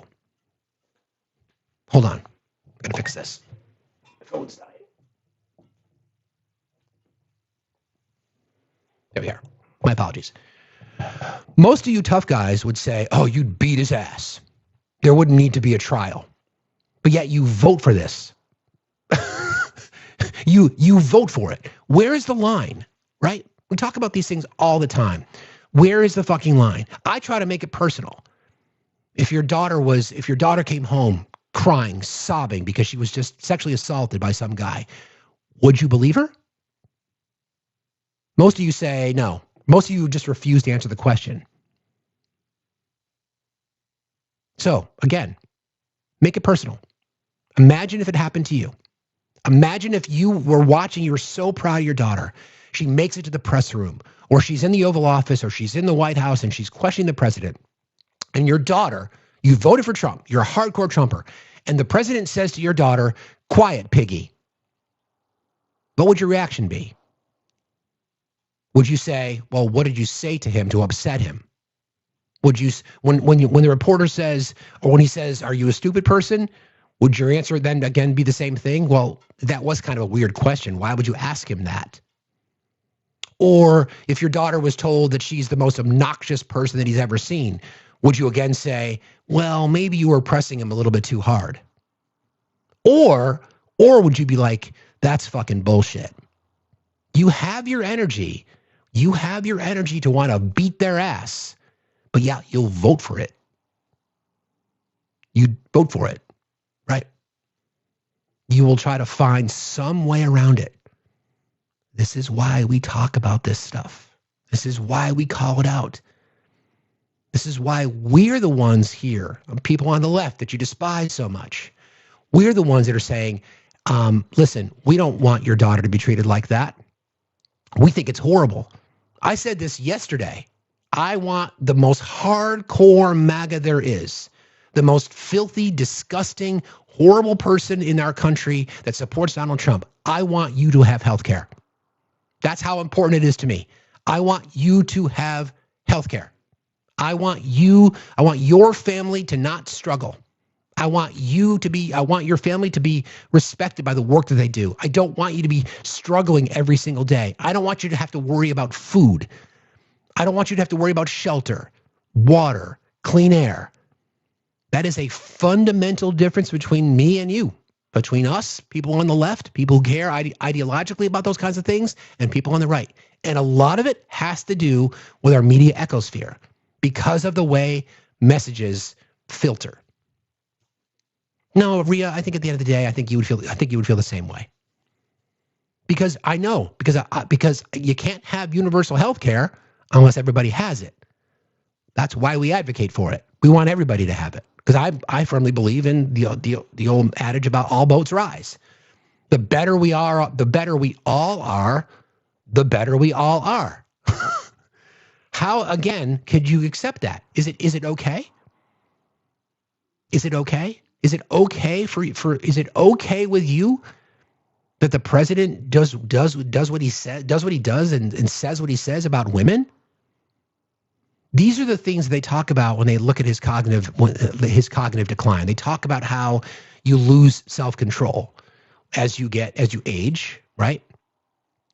As your cognitive abilities decline and you become more hostile. What they always talk about, I was reading this somewhere and I couldn't find the article, you kind of revert back to who you truly are character-wise. When you are a filthy person, when you're a disgusting person, when you are a horrible person, when you just despise everybody, when you're a racist, when you're a bigot, you can hide it if you're in cognitive control. You can be mindful of how you say things and where you say them and to whom you say them. But when you are in mental decline, which the president clearly is, then you revert back. There's no filter anymore. He believes women are pigs. That's why he says it. Quiet piggy. He believes women are obnoxious and nasty. That's why he says it out loud. He thinks women are stupid. That's why he says it out loud now. That's where this comes from. He's not hiding it. This is exactly who he is. This is exactly who he is. This is exactly who we've been telling you he is for years. So MAGA and Trump supporters, you have to ask yourself a question. Do you feel the same way about women? Do you think that they're pigs? Do you think that they're stupid? Do you think that they're obnoxious? If you don't, then why are you so afraid to stand up to it? If you do think that, then just say it out loud. Just say it out loud. Then just take pride in it. Just stand 10 toes down and say the same thing. And then walk up to your wife, your sister, your aunt, your mom, your children, and tell them the same thing. Call your daughter a pig. Tell your daughter she's stupid. Tell your friends, your family members, your aunts that they're obnoxious. Go ahead. Go ahead. Yeah, just exactly. Say it with your whole chest. Just say it with your whole chest. This is where we are right now. We've got people supporting the president who says those kinds of things. We've got people salivating and bloodthirsty over people being murdered in the Caribbean. Let's call it what the fuck it is, because that's exactly what it is. Celebrating that shit. Celebrating, cheering on, putting backgrounds behind their lives or on their IG post or whatever, saying, I stand with ICE. Celebrating people being dragged away from their families, dragged out of cars. And the argument that they will try to spin and say, well, you guys support criminals. No, we don't. Well, you guys are in favor of the narco-terrorists. No, two things can be true. We want to address the war on drugs. We want to do it the right way. And we don't think people should be just indiscriminately blown up in the Caribbean based on a series of fucking lies. And now we've got the president of the United States doubling down on his absolute hatred for women. And you're right, we didn't vote for a felon. This is why you're starting to see the entire Republican Party just explode. Because they are realizing that the endorsement of Donald Trump is not what it once was. I mentioned earlier, Susie Wiles. Susie Wiles is the chief of staff. You don't hear a lot from her, right? She's got a pretty good reputation. This is something that she said. And now I think she thinks this is a flex. Maybe she does, maybe she doesn't. I don't know. But I want you to think about this. I'll play the sound for you. Okay. Next year. But We're going to put him on the campaign trail, too. Typically, just a little bit of campaign speak, if I may. Yeah. Typically, in the midterms, it's not about who's sitting at the White House. It's you localize. That's a fucking lie. The midterms are all about who's sitting in the White House. It is a referendum on the current administration. It's always been that way. So good try, Susie. The election. Right. And you keep the federal officials out of it. We're actually going to turn that on its head. Good. And put them on the ballot. Because so many of those low propensity voters are Trump voters. Yes, they are. And we saw a week ago Tuesday what happens when he's not on the ballot and not active. So I haven't quite broken it to him yet, but he's going to campaign like it's 2024 again. Oh. For all these people that he helps. He doesn't help everybody, but for those he does, he's a difference maker. And he's certainly a turnout machine. So the midterms will be very important to us. He'll work very hard to keep the majority. Yeah, we can't afford to have this stalled. No. And one of the things I keep telling people, and I'm sure I'm going to talk politics, I got to talk this. Go ahead. I am so frustrated with all of the people that gave abundantly to organizations like ours and others over the last 4 years to make sure that we won. And our objective was threefold. We didn't just want the presidency. We wanted the House. We wanted the Senate. And we were very strategic on where we went, how we focused to get those. So this is a podcast called Really American Media. Okay. So what I think is actually, no, it's called, it's Mom's View. My apologies. Go ahead. Let him go out on the road. With his approval rating in the low 30s, go ahead. Go out on the road. No problem. But so I'm a political strategist. It's one of the things that I do professionally. It's one of the many things I do professionally. I would be like, wait a minute. The chief of staff just said the president's going to go out on the road? Holy shit. This is the fucking best. We could not create a better scenario for our candidates. Don't forget, Donald Trump endorsed, I think his name is Matt Van Epps. And I think it was Matt Van Epps who just won the Tennessee 7th District over Afton, Maine. Donald Trump endorsed him. Okay? That guy, under a Trump endorsement in a bright red district won by Donald Trump in 2024, he lost 13 points. He won the election, which he was going to do, 99% in the predictions market, but he lost 13 points. So Donald, please go out on the road. Please stand with your candidates and allow the Democratic machine to create ads around it. Please do that. I think she's just posturing. There's no way he's going to be able to uphold a campaign schedule because we know from reporting that he's working like 5 hours a day now. And what the White House is doing is they're trying to create by putting out when they put out announcements, when they put out video, they're doing it over the course of like 12 hours to try to indicate that he's out there fucking working when he's not. Okay? He's falling asleep in meetings. He's rage tweeting in the middle of the fucking night. This guy is, go ahead. You know what? Put him on the road. I'll look forward to it. Can't wait. Can't wait to see it. Okay, before we get into our topic today, there's this great creator that I really like. What she does is she takes a transcript from Trump's speeches and she just reads it. So you don't see his face, you don't see his face, you don't hear his voice, you just hear him. So Trump quotes without his voice or face, Trump without Trump, fat turkeys. Okay, this was from his Thanksgiving Day pitch. You won't have to listen to his voice or see his face. This quote is unedited and 100% accurate. This is from the annual White House turkey pardon on November 25th, 2025. These are the words of the President of the United States of America. These are the two of the largest turkeys ever presented to an American president. Over 50 pounds each. That's the largest we've ever had. Those are big turkeys. Are they as good as the normal sized turkey? Better or as good? Do they tend to be a little bit fatty maybe? No. He says no. He knows the turkey business anyway. Despite their size, Secretary Kennedy has formally certified that these are the first ever Maha turkeys. I don't know if I agree with that. These are Maha. In other words, they could be fat, but they are still Maha. They've been fattened on a steady diet of grass beef to allow the smoothies and all of the other things that they've been eating for this occasion. And this was a really big occasion, but they've eaten every fattening food that you can eat. We worked like we wanted to really make them special. They really are. They are like record setting. I've never seen a turkey that big before. Are they violent at all? Will they attack as I walk over?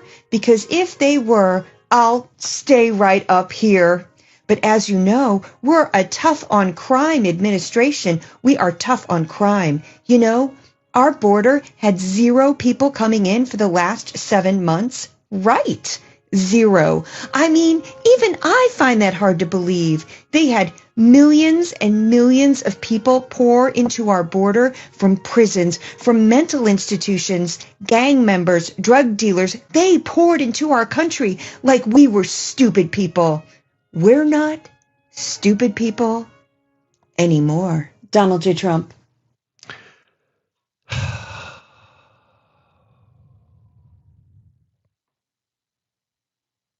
Grass beef for turkeys. That's the actual transcript, right? I remember a while back, I did a video. I read, remember the whole childcare thing? Childcare is childcare. I read it as if it was a Shakespearean sonnet. It was pretty funny. I'm going to start doing more of those, but I'm going to do it in a different way. But I think that tells you a lot, doesn't it? That's who he is. We get used to hearing him speak. And it's really bad when you hear him talk. But then when you have somebody else just literally read his words. Okay. All right. Let's see. I covered that.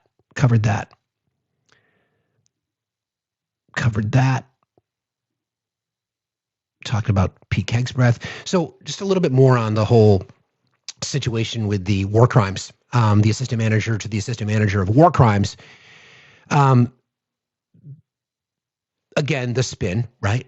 Admiral Bradley, in his testimony, right, was very clear. He basically he shared a lot of information based on the orders that he was given and or where this boat was headed, not headed to the United States, talked about it in terms of where it's going, to Suriname. So the right has taken this through their media filter, right, and said these were threats, these are narco-terrorists, these are threats, blah, fucking blah.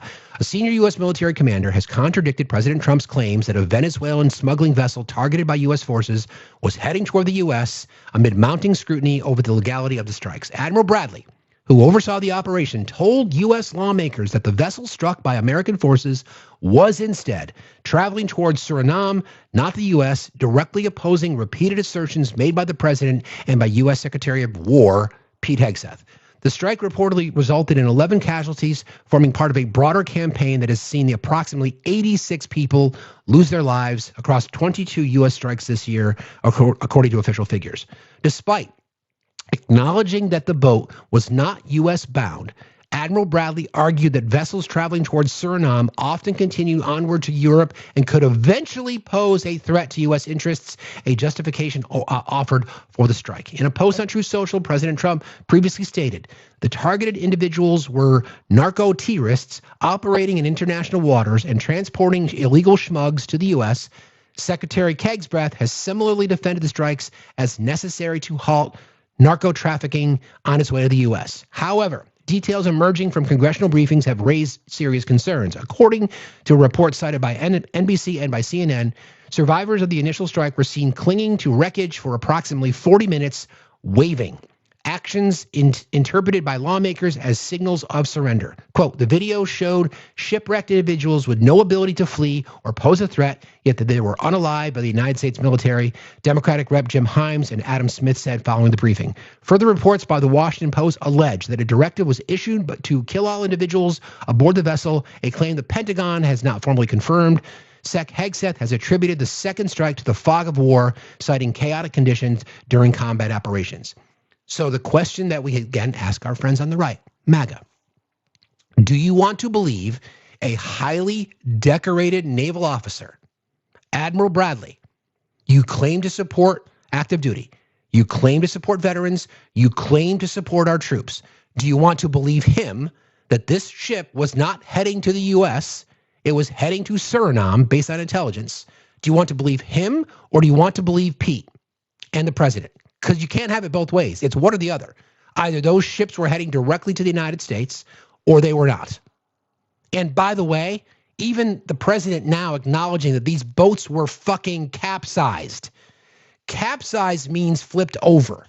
I don't know what you think it means, but that's what it means. Capsized means flipped. It's turned over. A boat that was on fire, okay, means it was not a threat. It was not going anywhere. It was not going anywhere. The boat was capsized. They were not a threat. So we are just now schmurdering people. Okay. Speaks again to exactly what we talk about all the time. What side are you on? What side are you on? And again, I said this yesterday. I won't beat a dead horse here, but when MAGA wants you to believe, or what I should say, what Keg's Breath and the president wants you to believe, and Tom Cotton wants you to believe, that two people who were ejected from a boat because it was hit by missiles, the boat was on fire, the boat was torn apart, even Keg's Breath's own words, that the boat was on fire, right? The boat was capsized. What they want, it's just, MAGA, this is for you specifically. So if you're a liberal or progressive or a moderate non-MAGA, you can ignore this. I'm talking to you, all my fans in here every single day. I'm talking to you guys. This is what they want you to believe. Okay, follow my logic. They want you to believe that boats that were big enough to carry enough fuel and enough schmugs to make it from Venezuela to the shores of the United States, a boat that was that big, was hit by missiles, was flipped over in the water. 9 of the 11 people were unalived. There were 2 survivors. They managed to make their way back to the boat, a boat that was capsized. What they want you to believe is that those 2 people, did I get it? I got it. That those 2 people on their own, after having just been blown off the boat, were going to be able to flip the boat in water that's over their head, thus no leverage, flip the boat that was on fire, and continue on their way. That's what they want you to believe. Does that track? Hi, Erica. Does that track? It's a real question. Do you really believe that's the case? Because if you believe that, I've got some land that I'd love to sell you somewhere. I'll find it. Are you so in the cult that you can't even think that through? I've said this before. I do a lot of fishing. I have a canoe. There are 2 types of people who have a canoe. Those that have flipped it over and those that will. I've flipped my canoe numerous times. When you are out in the middle of a pond or a lake and the water's well over your head and you flip your canoe and you're by yourself, it is fucking impossible, nearly impossible to flip it. So you're saying, again, I'll repeat this again for you, MAGA. A 20-foot plus boat with 5 outboard motors that was just hit by a fucking missile, 2 missiles, apparently 4. Electronics equipment damaged. You know, the boat's on fire. It's capsized. There's holes in the hull. It's likely sinking, right?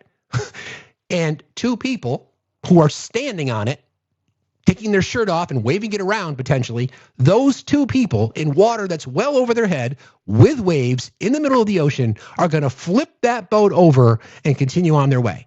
Do you really want to believe that is true? Again, if there's 2,000 people in here. I know we have some MAGA fans in here. I'd like you guys to, if you truly believe that, I would like you to come up here and explain it. And I don't think anybody will, because when you break it down like that, you look kind of silly. You just look kind of silly. So, anywho, all right. I think we've got everything covered here that I wanted to cover. Actually, you know what? Before we get into our topics today, let's do this. How about this new one they have? Their new star, Crockett. How about her? She's the new star of the Democrat Party, Jasmine Crockett. They're in big trouble. But you have this woman, Crockett. She's a very low IQ person. I watched her speak the other day. She's definitely a low IQ person. Crockett. Oh, man. She's a very low IQ person. Somebody said the other day she's one of the leaders of the party. I said, you got to be kidding. Now they're going to rely on Crockett. Crockett's going to bring them back. That's her ad. That's her ad. Jasmine Crockett running for Senate against John Cornyn. Cornyn is up for re-election at the midterms next year because of the Supreme Court ruling that the redrawn maps that Texas drew illegally. The lower court said that they violated the Constitution. The Supreme Court said they didn't. So her district's affected. She's like, I'm not even going to play. I'm going to run against John Cornyn. That's the ad. All the things that Donald Trump has said about her. That's the ad. So Texas, y'all know what to do. Y'all know what to do. All right. That's covered. I covered Keg's breath. I covered him. Do I want to play this? Prices are down. We learned that shit. Oh, let's do this a little bit. Here, let me just. This is another wild soundbite. We have to get through these because there's so many of them, and I don't want history to forget it. So this is our president, ladies and gentlemen. Here you go. It's a way down because of tariffs. I guess because of the election. Because without the election, you wouldn't have tariffs. You'd be sitting here losing your shirt. But we're taking in billions. We're really taking in trillions of dollars, if you think about it, Scott. Because the real number is, when you think of all the money being poured into the country for new auto plants and all of the other things, AI. What? Huh? What? Listen, I've said this before. If Trump had just come in and just gone and played golf every fucking day, didn't bother passing any policy at all, just rebrand shit, just rename things, and just play fucking golf every day, he could have walked away as a significant player in United States policies and politics and be remembered potentially favorably. But he couldn't do it. Couldn't do it. Could not do it. And now this is what we've got. So the shit show created by him. I think that's all I wanted to play for you guys. Oh yeah, this one. Here we go. This is about subsidies. 22 million Americans are expected to see their health care insurance premiums start to rise by the beginning of next year. You're talking about because Obamacare is so bad? Yes, well, sure, because the Obamacare subsidies are expiring. Are you going to do because Obamacare is so bad. What is the Republican plan? Are you going to let that happen on your watch? What I'm going to do is, if the Democrats go along with it, which they don't want to because they want to make the insurance companies very rich, okay? I want the money to be paid to the people to go out and buy their own health care instead of paying to the insurance companies. Their stock has gone up 1,700% in a short period of time. On your watch, sir. They're taking in trillions of dollars. I don't want to pay the insurance companies anything, and I know a lot of them, but they're owned by the Democrats. And the Democrats have, Obamacare is a setup to make insurance companies rich. And I want to pay the people, and I want the people to go out and buy their own health care. And that's what we want to do, and that's what the Republicans want to do, because Obamacare is a disaster. And I said it 5 years ago, 4 years ago, 3 years ago, it was always a disaster. It's bad health care that's too expensive for people. I gave you that breakdown earlier. What people do. I mean, it sounds great. Sure, I'm going to give the American consumer the ability to make their own decisions. Cool. Okay, where do you get your health care from? Where do you get it from? Where do you buy it? Don't forget, they just last week, I forget who it was. Somebody said Costco or Amazon. You just go buy your health insurance from Costco. Going to swing on by, have a little nibbly from the various displays, maybe pick up a TV, go buy a big box of fucking paper towels. Oh, and on the way out, I'm just going to grab my health care. Do you understand? Once again, people on the left, people who believe in these kinds of things, want you to have affordable health care, MAGA. We want you to have it. We are fighting for your access to health care. You are being fucking lied to. There is nothing about this system that he talks about that will work. Impossible. It's just impossible. If you want to have a government-funded HSA, sure, we can talk about that to help defer the costs, but that's what we have with subsidies. Again, $40 billion to bail out the farming industry of which he caused the problem to begin with. 26 billion the first time, spread over 2 separate payments, 12 billion this time. We are spending roughly $100 billion on subsidies. So almost half based on one move that happened twice. Tariffs. The mistake that he made, costing the American taxpayers $40 billion, is fine in MAGA world, but spending twice that to provide health care for 45 million plus Americans, yours truly included, is a bridge too far. Makes no fucking sense. And that's part of this entire media ecosphere. All right, let's get into it. So I've talked about this before, about how I'm fortunate to have a background in media and politics. And what are some of the things that I do professionally is I do media coaching.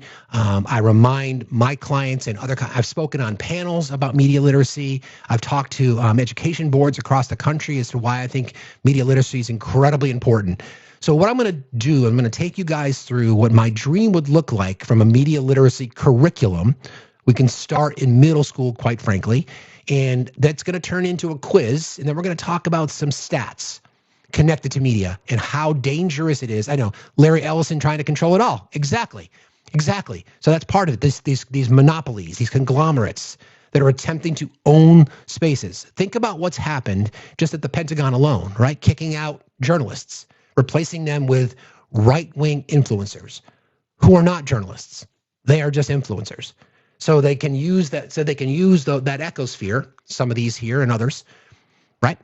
To poison the water, so to speak. Let's do some quick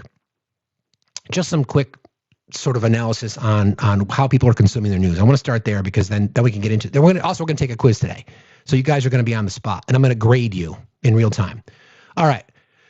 53% of U.S. adults say they get their news at least sometimes from social media. This is according to Pew. So the data that I'm going to provide to you is coming from Pew Research, Gallup as well, but this is mostly Pew. In terms of frequency over recent years, from 20 to 2025, the share who say they often get news from social media has fluctuated. 23% in 2020, down to 17% in 2022, back up again to 25% in 2025. According to 2025 data, again from Pew Research, 38% of U.S. adults say they regularly get their news from Facebook. 38% of U.S. adults say that they regularly get their news from Facebook. 35% say they regularly get their news from YouTube. 22% say they regularly get their news from Instagram and TikTok. Thank you. 12% they regularly get their news from X. Smaller shares report using Reddit, 9%, WhatsApp, 5%, Nextdoor, 6%, Threads, 3%, or niche platforms like Rumble, True Social, or Blue Sky, 5% in those cases. So people are, again, regularly get their news from these places. There are demographic opportunities, obviously. And then, again, not every voting block is a monolith. Not every audience is a monolith. But in general terms, from a demographic perspective, they've broken this down. Women are more likely than men to regularly get news from Facebook, Instagram, and TikTok. Men are more likely to get their news from YouTube, X, and Reddit. That surprised me a little bit, to be honest. It also said that women are more inclined to watch mainstream media than men. That also surprised me. Younger adults are more likely than older adults to regularly get news from Instagram, TikTok, Reddit, and X, social media in general. Race and ethnicity. Black, Hispanic, and Asian adults are, again, this is all according to Pew. I'm just sharing the data from this particular report, and I'll publish the report in our Discord. Black, Hispanic, and Asian adults are more likely than white adults to use YouTube, Instagram, and WhatsApp for news. Adults without a college degree are more likely than college-educated adults to regularly get news from Facebook and TikTok. Those who identify as or lean Democrat are more likely than Republicans to regularly get their news from Instagram, TikTok, and Reddit. For YouTube, usage among Democrats and Republicans is roughly equal. What it suggests: social media remains a major source of news for many Americans. More than half turn there at least sometimes. But regular news consumption via social media still involves a minority of adults, roughly 1 in 5 to 1 in 3, depending on the platform. Use of social media for views or for news varies substantially by demographic. age, race, education, and political leaning all influence which platforms people use. That may reflect both generational differences in media habits and different communities trust and or comfort with different platforms. In 2004, only 63% of U.S. adults use the internet. Smartphones was rare, of course, based on the timing. As social media platforms grew, so did their reach. By 2019, 79% of U.S. adults use social media for their news. In 2010, about a third, 34% of the public reported going online for news on a given day at least multiple times, showing the early shift from traditional media to digital. So as soon as we started to get more social sites, people started to find their news because it's algorithm driven. It's confirmation bias. Your algorithm then feeds you what you want, right? And that's why people keep going back there to support their confirmation bias, creates this cognitive dissonance model. It's complicated. By 2012, the share of Americans regularly getting news from social networking sites had roughly tripled from 7% in 2010 to 20% in 2012. Among social media users, people who use social networking sites at all, the share who regularly got news there more than doubled from 16% to 36%. So during this period, social media moved from niche to mainstream, driven by rising internet and social media adoption. Stability and change since the late 2010s. Again, what I'm reading is from Pew Research report on this. A 2021 survey found 48% of U.S. adults said they get news from social media often or sometimes, which was a drop of 5 points from 2020. As of 2025, 54% of U.S. adults say they get the bulk of their news from social sites. So over half of our country is getting news from social media. Now, the problem is, I don't have an issue with that. I really don't. I mean, I think, we are in this space. People tell us all the time they get their news from us. The problem is the confirmation bias. The problem is first of all, it's really not policed. It's not really governed under FCC guidelines. So you're not really held to any kind of standard per se. So when people go to somebody like a Benny Johnson or a Tim Pool, right? Somebody like that on the right, who are obviously hardcore MAGA, we know that they were taking money from Russia to spread Russian propaganda. People who've developed a platform, people who have a large following, a few 100,000 followers or more across many entities, have developed a sort of trust. Good or bad, they've developed a trust with their audience. So people can say, Benny Johnson or Tim Pool or somebody else in that space, or Joe Rogan even, could talk about a particular topic. And because people see them as credible, they're not willing to look past what they're talking about. They'll just say, Joe Rogan told me it's true. All the lies connected to C-19, for example, all the misinformation connected to C-19, a lot of that came from right-wing spaces. Myocarditis claims, more people passing away that were vaccinated. All these things have been disproven. The problem is the match was lit. And social media, in particular, since we got the overwhelming majority of adults now using it, saw that as truth. So our job is to try to push through that. And how do we do it? That's the question. That's the hard part. We'll get into that in just a second. Okay, over time, the set of platforms people use for news has changed. By 2025, besides long-standing big players, Facebook and YouTube, newer apps like TikTok and Instagram have become significant news sources. In particular, among adults under 30 in 2025, 43% say they regularly get their news from TikTok, up from just 9% in 2020. Hello, thanks for being here. We're live every day, Monday through Friday, 8 till noon Eastern time. Similarly, a rising share of younger adults turn to social media influencers, people on social platforms who discuss news and social issues, not just news outlets, as their news source. It's dangerous. I have to admit, it's dangerous. Only because it shapes your bias, especially in our spaces, right? Because it's algorithm driven. All of your social apps are algorithm driven. So what you're looking for, the algorithms are going to feed you the same information. So if you are going to a source that is not credible, the information that you're getting fire hosed with every single day becomes the truth to you, right? You tell a lie over and over again, eventually you believe it. So we'll get into the quiz in just a little bit. Young adults 18 to 29 are far more likely than older adults to get news through social media. In 2025, 77% of adults under 30 say they get their news at least sometimes from social media, compared with just 28% of those over 65. And the bulk of the 20%, 28% over 65 are Facebook. The generational gap is especially stark on TikTok and Instagram. Among 18 to 29-year-olds, 43% regularly get news from those platforms, but the numbers drop sharply with age. For many younger adults, social media content, including from influencers, is likely to be as trusted as conventional national news sources. So the numbers have increased over time, which makes sense. The more social outlets have increased, the more people have gravitated. The only exception being the precipitous increase by people that are under 30. So, gradually you've seen demographics like baby boomers and Gen X and millennials gradually work their way to these social spaces. It's become just mainlining for Gen Z, which we talk about here a lot because they're the next level of voters. They're people who are, we're trying to make decisions for now. We want them to be engaged, but where are they getting their information from? All right, what I'm going to do now, I think, is I'm going to shift gears a little bit and talk about my my plan for media literacy.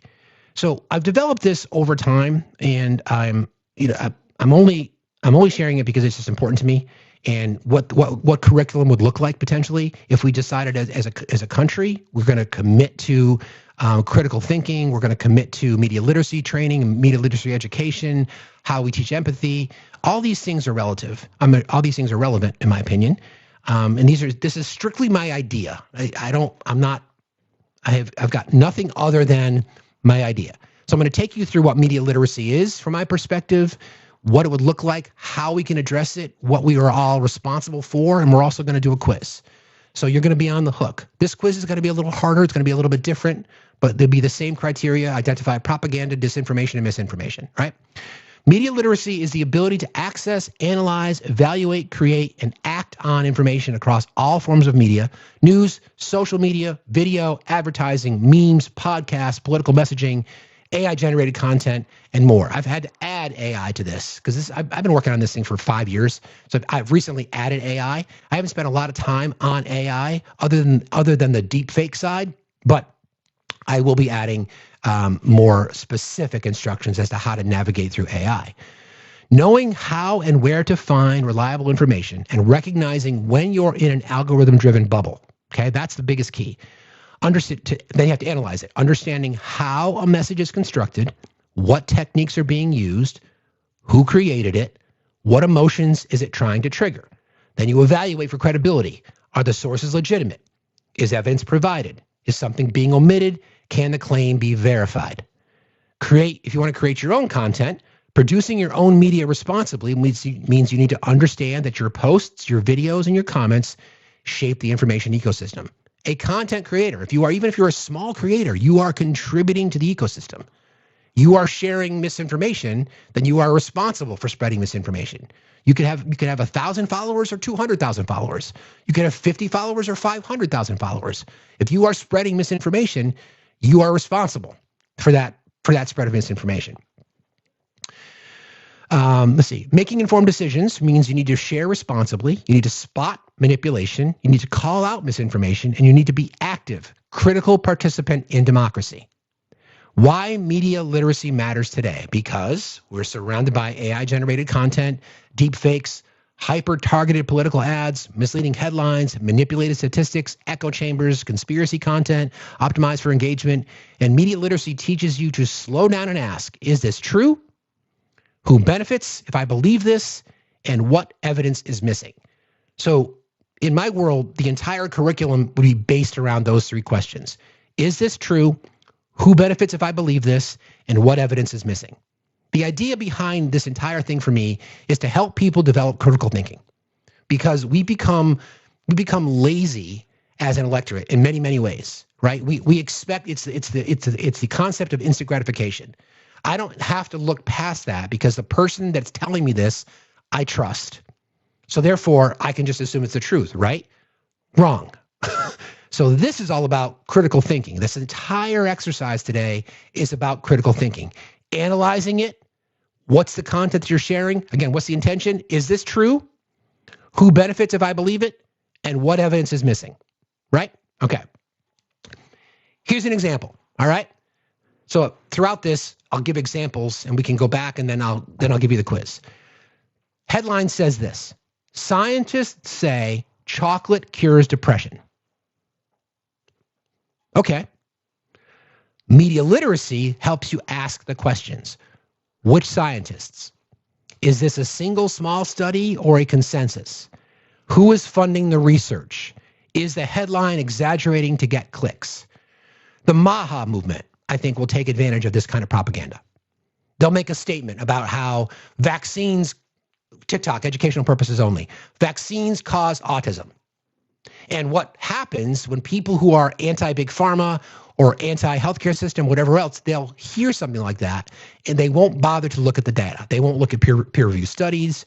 They won't go to epidemiologists or pediatricians. They'll just believe that because they've already been conditioned not to believe the pharmaceutical industry, meaning understanding that the pharmaceutical industry does all this research. I'm no fan of big pharma, but they have waiting periods before they can release any medication to address something. It's studied, it's peer-reviewed. It's peer-reviewed on top of peer-reviewed. The supplement industry is bigger than the pharmaceutical industry, by the way, okay? So scientists say chocolate cures depression. Headline: which scientists? You should be asking, which scientists? Is this a single small study or a consensus? Who is funding the research? And is the headline exaggerating to get clicks? Okay. In one sentence, media literacy is the skill set that helps people not get fooled and empowers them to understand, critique, and create media in a world full of overwhelming information. That's kind of my headline, right? All right. I believe that this course should be in every high school across the country. I mean, it's middle school, sure, but there's a lot of middle schoolers who parents don't give them access to social media sites. So I'd like to start it as early as possible, but there has to be an understanding that this is for people who are being exposed to media. There are, everybody's got a phone these days. I know a lot of, in my house, you had to be 10 before you got your own phone.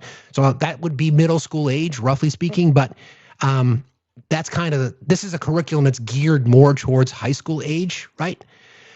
Okay. What is media?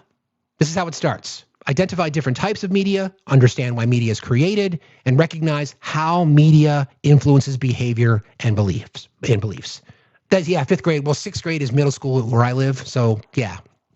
Class would then brainstorm to answer those questions. Where do we get our information from? Find 10 types of media in 10 minutes, and then discuss ads, memes, news, and influencers. Try to really just baby step our way into this thing. Like, first of all, defining what media is. People have their wide variety of opinions on media. Hang on one second. All right. Understand persuasion techniques. As you've learned what media is, what the sources are, how they integrate in our lives every single day, no matter where we turn, understand what a persuasion technique is. Recognize emotional triggers used in media, logos, pathos, ethos, visual persuasion, colors, music, angles, timing, clickbait, sensationalism, right? All these things, right? Break down a commercial. What's it trying to say? Remember the filter, the filter that I want people to always never forget. Is this true? Who benefits it if I believe it? And what evidence is missing? Okay? This is what advertisers take advantage of because they don't think people will look past it. They just want to use sounds, colors, recognizable music, themes, faces that they recognize. That will then, in their mind, and it's been proven, will lend to credibility. It's hard to get through those kinds of things. All right. Break down a commercial, rewrite a clickbait headline as a truthful one, guess the persuasive techniques as a group game, and then short paragraph analyzing what you chose. Simple, right? It's simple, and it's easy for us now because we weren't trained on it to think back on that and said, why the fuck didn't I get it? But this is, and by the way, I think this would be exciting curriculum because it's in spaces that kids look at, right? You mean we get to look at commercials? We get to break them down? Sure. Yes. That's what we're doing. The goal is to teach you how to critically think. Because that's something we just don't do. Like there's no critical thinking class per se, right? There are things that require you to critically think, but it's not necessarily a class like critical thinking 101. I wish there was, but you have to put it in context. I'm asking people to, yeah, exactly. Sort of, Chris, when you get to college, kind of, right? Well, I'm asking people to start to develop that muscle to critically think, right? All right. Fact versus opinion versus misinformation. So we've identified media. We're going to analyze the media. Now we're going to determine if this is fact, if this is opinion, or if this is just entirely misinformation. Identify a reliable source. We talk about primary sources, secondary sources, tertiary sources, and why you need to confirm and confirm and confirm. Understand what misinformation, disinformation, and propaganda are. Our quiz is coming in a little bit. Don't worry. Primary versus secondary, bias and credibility checks, and then logical fallacies. Compare two articles on the same event from two opposing sides. Same topic, could be a riot, could be a flood, could be a disaster. You look at two opposing opinions, facts, two opposing news sources. You can say, pick your furthest left that you want, whatever that might be. Pick the furthest right that you want. The same story, how they cover it. Use the headlines. I talk about the news chyron, right? The news chyron is if you're watching a news, if you're watching broadcast news, the information at the bottom of the screen is what they really want you to focus on. And depending on what that chyron is, that's going to raise the level of emotional response to that particular thing. Propagandized, disinformation, it could be the same topic. We can use immigration. We can use is it Eagle Pass in Texas? When the right was addressing this, they would talk about the migrant invasion. And they would talk about thousands of migrants invading the nation. The left would say these people are coming across the border like they do every single day. So depending on where you get your news, you're going to be influenced by what you see. That is by design. The left is not innocent in this. There's propaganda, but we'll break down the difference between, from again, strictly from my opinion, from researching this shit, what left-leaning propaganda looks like compared to right-leaning propaganda. They're entirely different. All right, identify reliable sources, understand what misinformation, disinformation, and propaganda are, primary versus secondary sources, bias and credibility checks, logical fallacies. Compare two articles on the same event, fact check TikToks or viral claims, and then build a credibility checklist, okay? Students would then sample the statements as fact, opinion, or misinformation. So it's constantly checking in, constantly getting their brain to think about this. So my goal would be everything you would see, wherever you are, right? Wherever you are, you're analyzing it. Because otherwise we just become victims of it. And we're responsible. If we're not going to do the research, if we're not going to look past the headline, if we're not going to understand that we all live in bias, then we're just as much to blame, okay? All right, algorithms and echo chambers, getting a little bit more sophisticated now, right? Understand how algorithms shape what people see, recognize echo chambers and filter bubbles. We live in an algorithm-driven world. Where you spend time on your social, what you look for, what you search for, the communities that you're part of, that's what you're going to be fed. So if you're already in a hyper-biased environment, then you're going to get more of the same, which is when you talk to people, you're like, why didn't you know that? I didn't know that. I'm answering for them. They didn't know that because they didn't expose themselves to it, okay? That creates the echo chamber, that you are only getting your news from one side of the coin. And again, on the left, we're guilty of this as well. No one is safe. You're not safe from being biased. We all walk around with biases every single day. All of us. We live in biases. I think the fundamental difference from what I've seen, and we've got the data to back it up, people who are more liberal and or left-leaning have higher levels of education. And because you go through more formalized education, you're exposed to things more, which forces you to become a more critical thinker. So you analyze stuff more. So people on the left, again, studied through Pew and through Gallup and through other agencies, people on the left are less likely to be influenced by propaganda than people on the right are. Doesn't mean that you're not. It just means you're less likely. Conspiracy theories primarily live in the right. Disinformation and propaganda that impact our daily lives are more prominent on the right than they are on the left, but for different reasons. And we'll talk about it, okay? All right. Understanding how algorithms shape and what people see, recognize echo chambers and filter bubbles, personalized feeds, engagement-driven content, how misinformation spreads. So I'm trying to make it personal, right? All right. Here's an activity for this section. 2 accounts. Create different personas and compare recommendations, and then discussion is your feed controlling you. The idea behind this is when I want to ask people to create content that would not be something that they would support. So an opposing opinion, and see how that information would spread virally.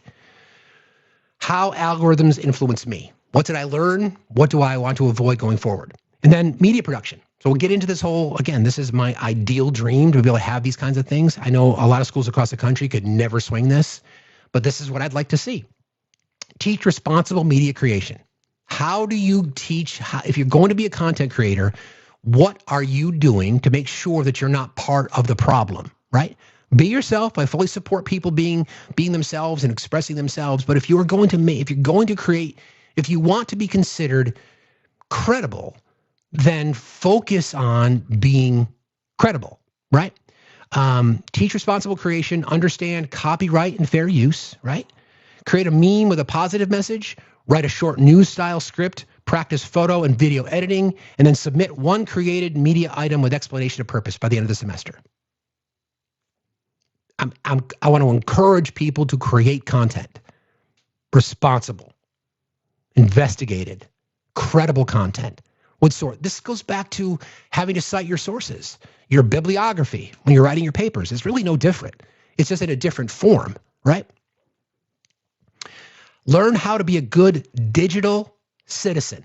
Learn safe online behavior, understand digital footprints, discuss cyberbullying and responsible sharing, case studies, comparison contracts, compare and contrast, write a digital code of conduct, right? Digital citizenship pledge. I pledge, if I'm going to create content, that I've gone through this filter, that I'm going to be responsible in the spaces that I am. And if I go to spaces where I see information that is questionable, I'm going to question it. So that becomes a responsible citizen, a digital citizen, right? We don't do that enough. We have fallen victim to take whatever's being fed our way. And we have to do better, right? We have to do better. And then the final wrap up of it'd be like a 1 semester course. Debunk a viral claim, analyze a media issue, and then teach peers about it. So I want to encourage students at the high school level to work on this throughout their 4 years and then report back as part of their anagnoresis or dissertation, what they've learned in this 4 years so that they can graduate feeling that they have a pretty good handle on what media literacy is and then how we can help influence others to be more responsible, practical, honorable digital citizens. It's kind of the goal. I'll take a little pause there.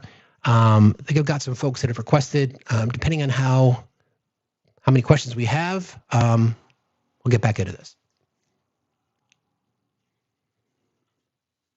I agree. But again, this is just, yeah, this needs to be more than a semester. I tried to frame it in a short amount of time. I agree. It's got to be probably a 1-year course. I'd love to teach it. Good morning, Ted. How are you today? Hey, Steve. How you doing? Good. How are you? I need help. Okay. A friend of mine, my neighbor's son, was taken by ICE, and I don't know what to do to help him. He's poor. He's got no money for a lawyer or anything like that.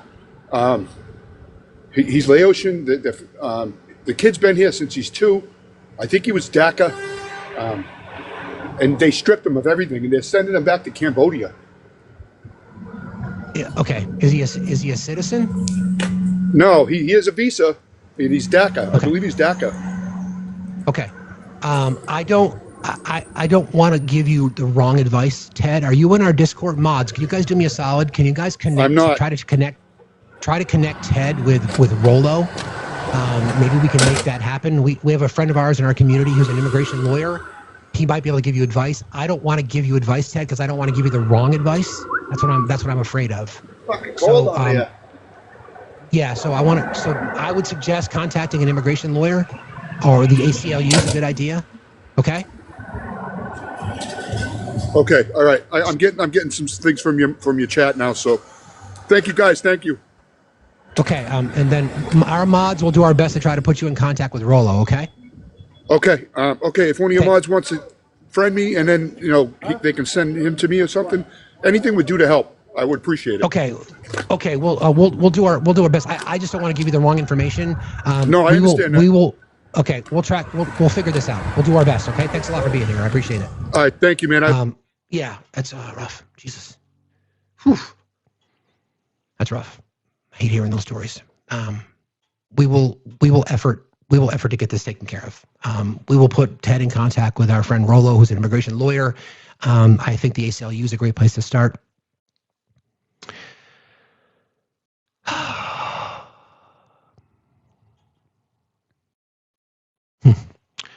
Okay.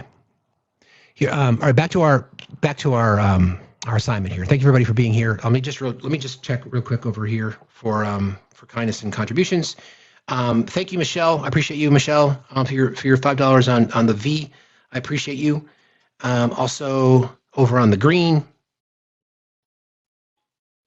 Thank you to thank you to Gloria. Gloria started the $2 train. So $2 yesterday, $2 today. Thank you, Gloria. I appreciate you. And over on the other one. Okay. Adjust this. The $2 train has been started, friends. You guys appreciate this education. You know what to do. Appreciate you guys. All right. Then I basically, part of this, I would want people to look at headlines and then rewrite them so they wouldn't necessarily be clickbait. So here's a couple examples, right? So here's one. Scientists discover secret food that makes you live forever. That's a clickbait headline, right? So you could rewrite that. That'd be a bit more truthful. You could say something like, scientists have been working on the best food that could help you live a longer life. It's not a claim. It's just they've been researching this, right? So these are the kinds of things, right? These are the kinds of things that I, again, in my quest to try to get people to think critically in general, let's start with media literacy. So these are all things that are necessary in this exercise. So what I'm going to do now, all right, is I'm going to move to our quiz. I'm going to ask you guys to put your critical thinking hats on. These are not exactly easy. Some of these are obvious, but it just requires a little bit of thought. So just the quiz is going to be, I'm going to give you some examples. I'm going to ask you to tell me if it's propaganda, if it's disinformation, or if it's misinformation. Propaganda is intentional persuasion manipulation to shape opinions or behavior, often ideological or political. Now, propaganda is not always harmful. Okay, keep that in mind. It depends on what it is. Again, the definition of propaganda for the purposes of this exercise, intentional persuasion, manipulation to shape opinions or behavior, often ideological or political. Okay? Disinformation, false information created and shared intentionally to deceive. Misinformation would be false information spread without intending to deceive. Everybody got that? All right. Choose one of the following. Is it propaganda, A, B, or C? Is it propaganda, disinformation, or misinformation? You ready? All right. A video from a foreign government highlights only positive statistics about its economy, omitting negative data, and uses uplifting music to build national pride. Again, a video from a foreign government highlights only positive stats about its economy, omitting negative data, and uses uplifting music to build national pride. Is that propaganda, disinformation, or misinformation? I want you guys to keep score, okay? You guys keep score because I'll grade you at the end. Looks like most people are saying propaganda. You are correct. It's propaganda, using selective positivity and emotional influence to shape national pride and perception. Okay? All right. Number 2. A social media user shares a false rumor about a local water contamination issue because they misunderstood a scientific article. They fully believe it's true. Propaganda, disinformation, or misinformation? Social media user shares a false rumor about a local water contamination issue because they misunderstood a scientific article. They believe it to be true.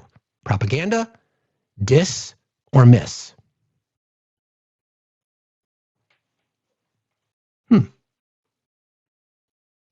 Okay. Like most of you are saying it miss. It is miss. It's miss because it's a false information shared because the person believed it without intention to deceive. All right? Good. Question 3. Class is in session. You can bring me an apple. A political consultant knowingly publishes a fabricated poll showing their candidate leading by 20 points to discourage the opponent's voters from turning out. A political consultant knowingly publishes a fabricated poll showing their candidate leading by 20 points to discourage the opponent's voters from turning out. Propaganda, dis, or miss? Dis, correct. The poll is intentionally fabricated to manipulate behavior, intentional deception. Again, fundamental difference between dis and miss is dis is intentional, miss is not. Okay? So misinformation is dangerous, of course, which is why we talk about it here. When I got into social media initially, it's because I wanted to test drive some of my comedy, but I realized that there's a lot of misinformation that's being spread. Misinformation, it's not intentional. Somebody's spreading misinformation and may not even know that they're doing it, which in the end goes back to media literacy, right? This whole thing is related.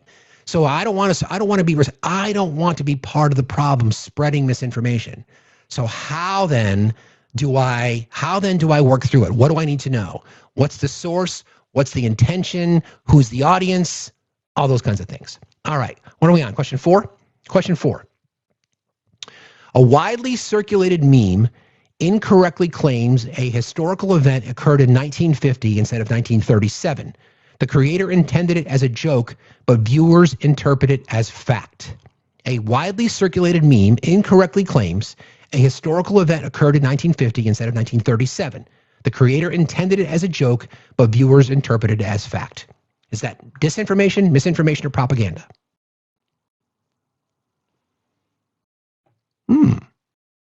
Interesting. So there's a lot of people saying both dis and miss. It's misinformation because it's intended as humor, not deception. Others misinterpret it, no deliberate intent to mislead. So I think some people were 3 for 3. I have a feeling a lot of people might have lost their perfect score. So that would be misinformation. Question 5. A state-run news outlet repeatedly portrays a minority group as dangerous to justify new restrictive policies. No explicit lies, just selective framing and repetition. A state-run news outlet repeatedly portrays a minority group as dangerous to justify new restrictive policies. Immigrants, for example. No explicit lies, just selective framing and repetition. Propaganda, dis, or miss? It's propaganda. It's propaganda because selective framing plus repetition to shape public opinion about a minority group, right? So an example would be the things that are being said about immigrants. That would be an example of propaganda because we just know it's not true, right? It's propaganda with some disinformation sprinkled in there. It's intended to get an emotional response, right? Okay. Question 6. A health blogger misunderstands preliminary research and publishes in an article falsely saying a certain vitamin prevents Alzheimer's.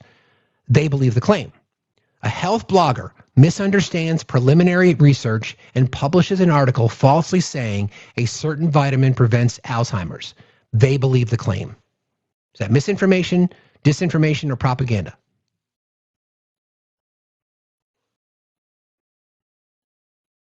It's misinformation. That's correct. It's misinformation because the blogger is wrong but believes the claim. No malicious intent. Again, it's all about intent. Okay, was that 6? Okay, we're on question 7 now. Question 7. A government secretly hires influencers to post supportive messages about a new policy without disclosing they were paid or directed what to say. Again, a government secretly hires influencers to post supportive messages about a new policy without disclosing they were paid or directed what to say. Propaganda, dis, or miss? This one's tough. Propaganda. Propaganda because it's hidden persuasion campaigns directed by a government to shape opinion, not necessarily false, but manipulative. It's a tough one. That's propaganda. You see why?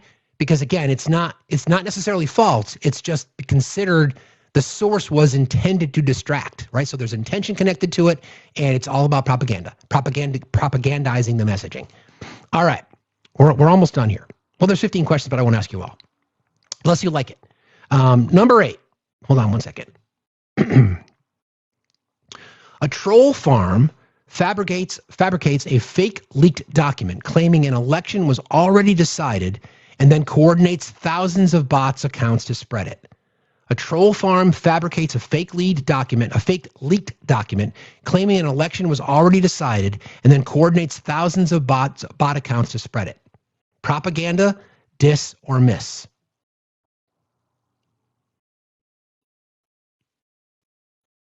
Disinformation. Good. A fully fabricated claim and coordinated intentional deception. Right? Yes, you're right. All right. Number 9, and then we'll grade. A well-meaning teacher shares an outdated stat about teen screen time habits that is no longer accurate. A well-meaning teacher shares an outdated stat about teen screen time that is no longer accurate. Is that miss, dis, or propaganda? It's miss. It's outdated, no intentional, right? And then the last one, number 10. A political party repeatedly broadcasts dramatic images of crime and disorder, even when crime is statistically falling, to create fear and bolster support for a law and order platform. Does that sound familiar? Propaganda, misinformation, disinformation. Propaganda. You guys got that right. All right. Here's the score. 10 out of 10 means you're an expert. You have a professional level of understanding of media manipulation. You consistently distinguish intent versus persuasion, a rare skill. You're an expert. 8 or 9, you understand, you're advanced. You understand subtle differences between propaganda, misinformation, and disinformation, excellent pattern recognition. Competent, if you're a 7, strong grasp, but you may miss cases where intent is ambiguous. You can reliably teach basic media skills. And then below that, you're developing, you're a beginner, or you need a lot of work. How'd you do? Most people did well. Again, what do we always say? You're the smartest chat on TikTok. Now, I'll be honest, these questions were not that hard if you think about them a little bit, right? Remember what the goal is here. Just remember the headline. Just remember the definitions.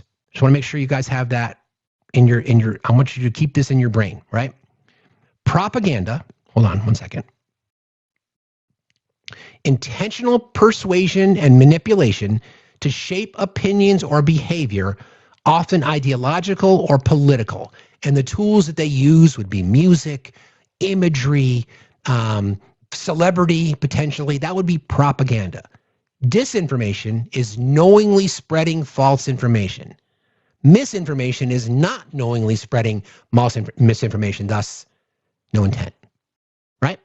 How do we do? You guys did pretty well? Good, because you're smart. All right, let's go. Let's take a little bit of a different direction here. These are some trick questions, okay? So I had a hard time writing these because I try to make it fair, and I don't know if it's fair, but I guess we'll find out. Again, same questions, propaganda, dis or miss. A journalist publishes an exaggerated headline based on real data because they know it will get more clicks, even though it may mislead readers about the severity of an issue. A journalist publishes an exaggerated headline based on real data because they know it will get more clicks, even though it may mislead readers about the severity of an issue. Is that prop, miss, or dis? Wait a minute, hold on.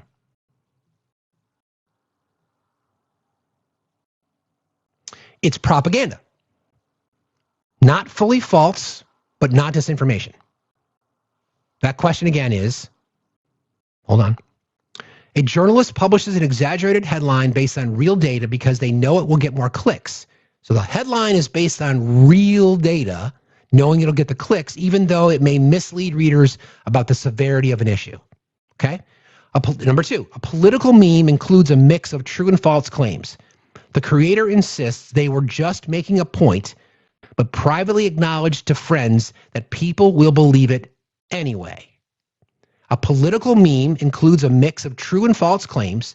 The creator insists they were just making a point, but privately acknowledged to friends that people will believe it anyway. Miss, dis, or prop? It's dis.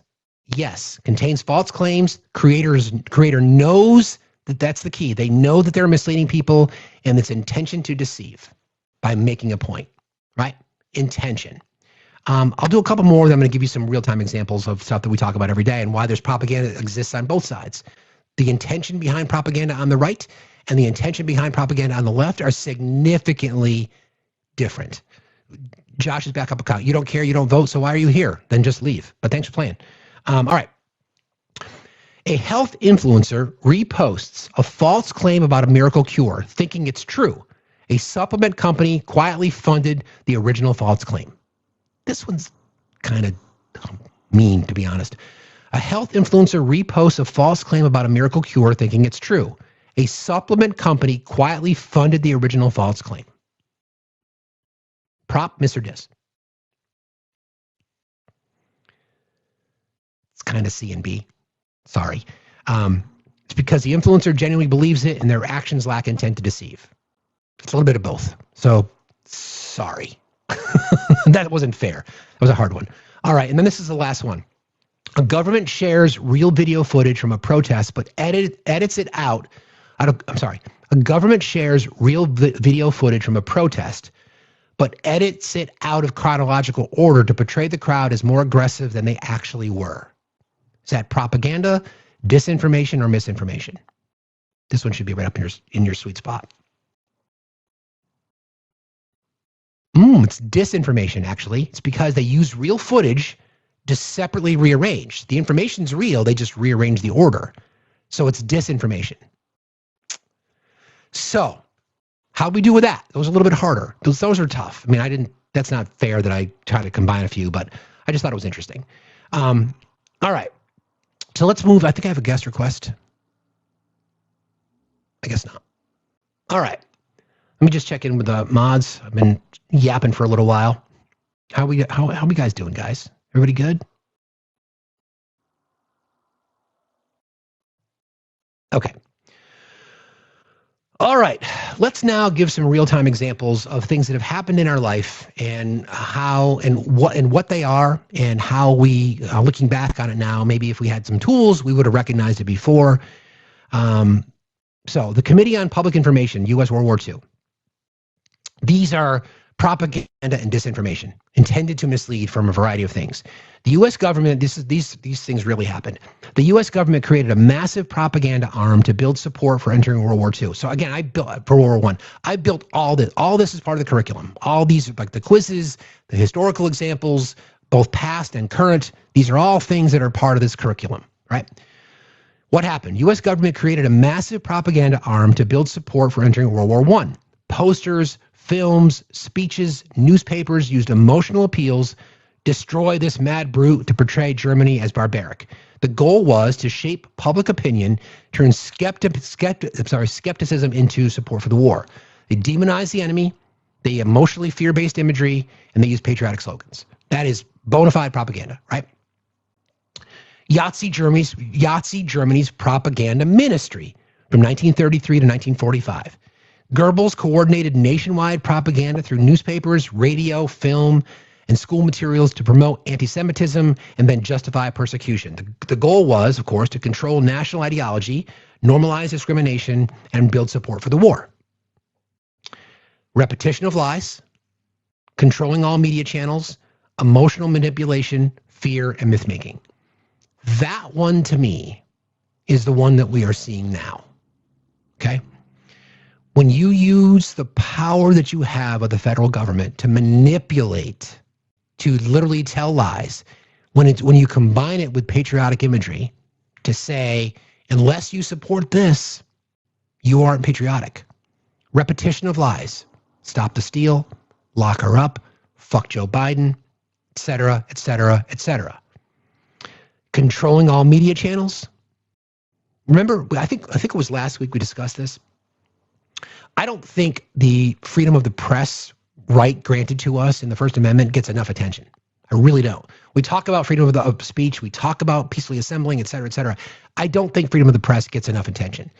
Part of why I wanted to do this today is because I know how important the press is. And I know how important journalism is. Because without it, we wouldn't get information that we have at our fingertips, right?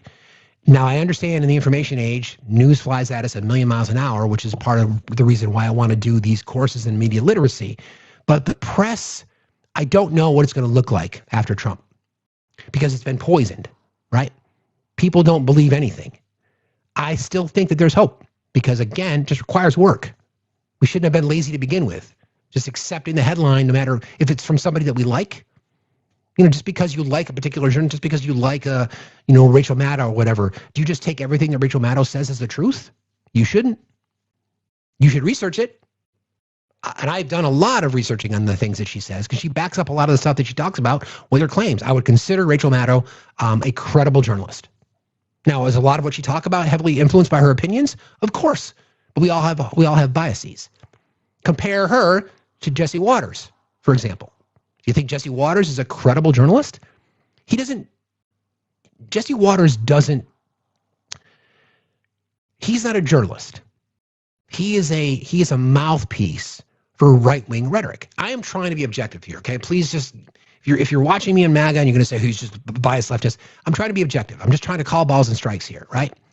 Now, I want you guys to kind of remove your bias for just a second and ask yourself these questions. Like, would you consider Sean Hannity just because you don't like Fox? Would you consider him a journalist?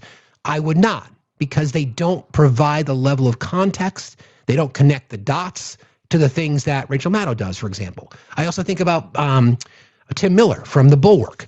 Really like Tim Miller. Really, really like him. Similarly, he does his research. He goes beyond the headline. He'll put the dots together. We don't see that in right-wing spaces. That is by design.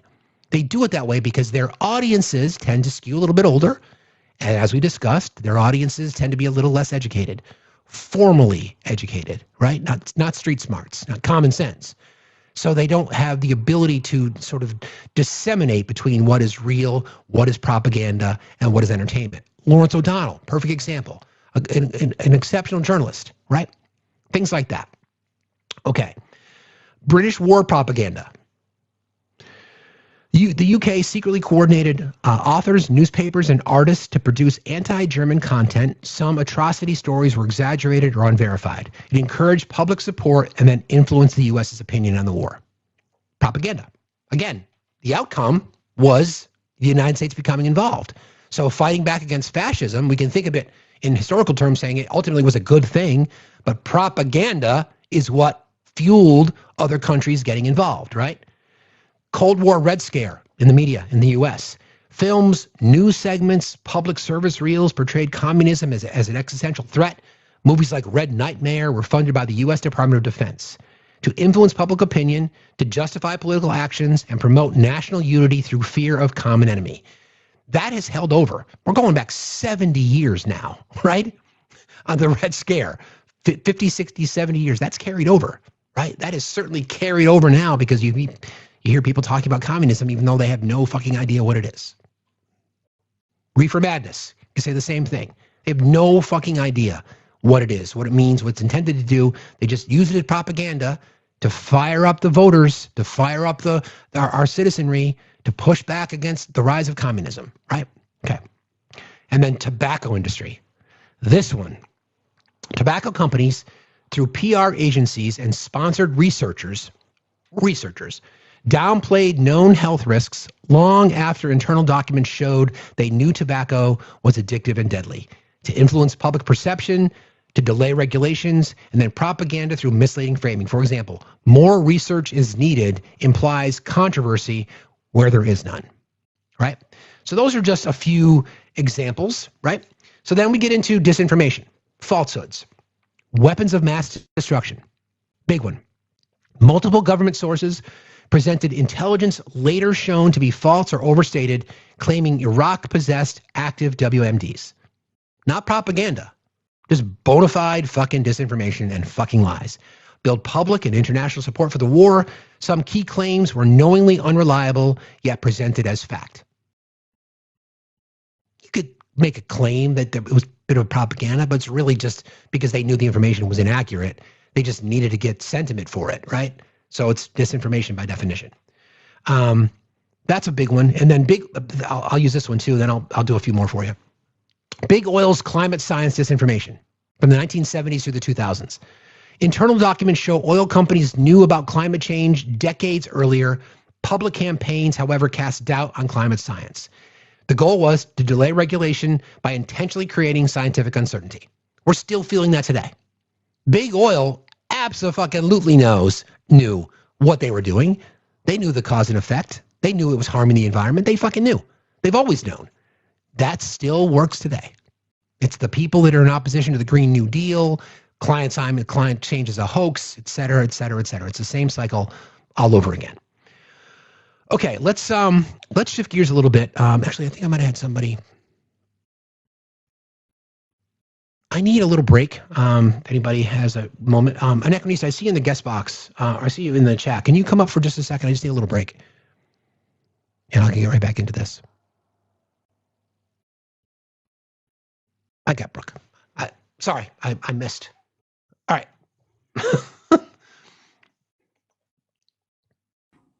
Make sure that you've connected. Thank you, Fred, for doing that. How are you? I'm good, thanks. How are you? I'm good. I'll be right back. Okay. Hey, everybody. Happy Tuesday. It is Tuesday. What's the date? December 9th. I can't believe how fast December is flying by.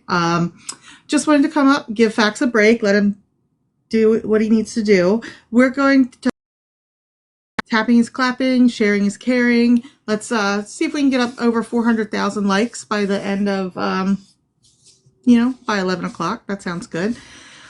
Also, if you're interested in joining our Discord, we have a great Discord where we're always got a lot of chatting going on, got some activities that are coming up. We have a Are You Okay section if you ever need to talk. You can talk in voice, you can talk just typing, some encouragement if you need it. There's a link in Fax's bio where you can join the Discord there. If the link is not working, you can copy and paste it in a browser. That sometimes works. And if not, you can ask a mod and somebody will share the link with you. The Discord is free. It's open to anyone. So please come join us over there. Also, if you're interested in any merch, we have a great merch store. If you go to factsstillmatter.site, you can check out the merch store there. There's some Christmas merch, some holiday merch in there. There's always putting up new t-shirts, funny sayings, political things, the PBS, I can't remember the other one, FDT in that shirt. NPR, what's that shirt say? NPR, PBS, NPR, FTT. NPR. That's it. That's a good one. I recently got my Progressive in Your Pocket t-shirt. So I have one of those. I haven't been able to wear it yet because it is too cold. But I do have that I'm sorry. shirt. Did you say it was too cold? What did I hear? know. It's colder where you are. That was this morning. I just can't even imagine. I mean, it was 14 degrees here this morning. Oh, wow. That's pretty cold. Yeah, that's cold for it was, here. Imagine it was 14 where you were, and it's 32 degrees colder where I am. That's crazy. Now, my sister in Canada, she says it's practically spring where she is on the west coast of Canada. It was like 40 degrees there today. So that's just amazing. Yeah.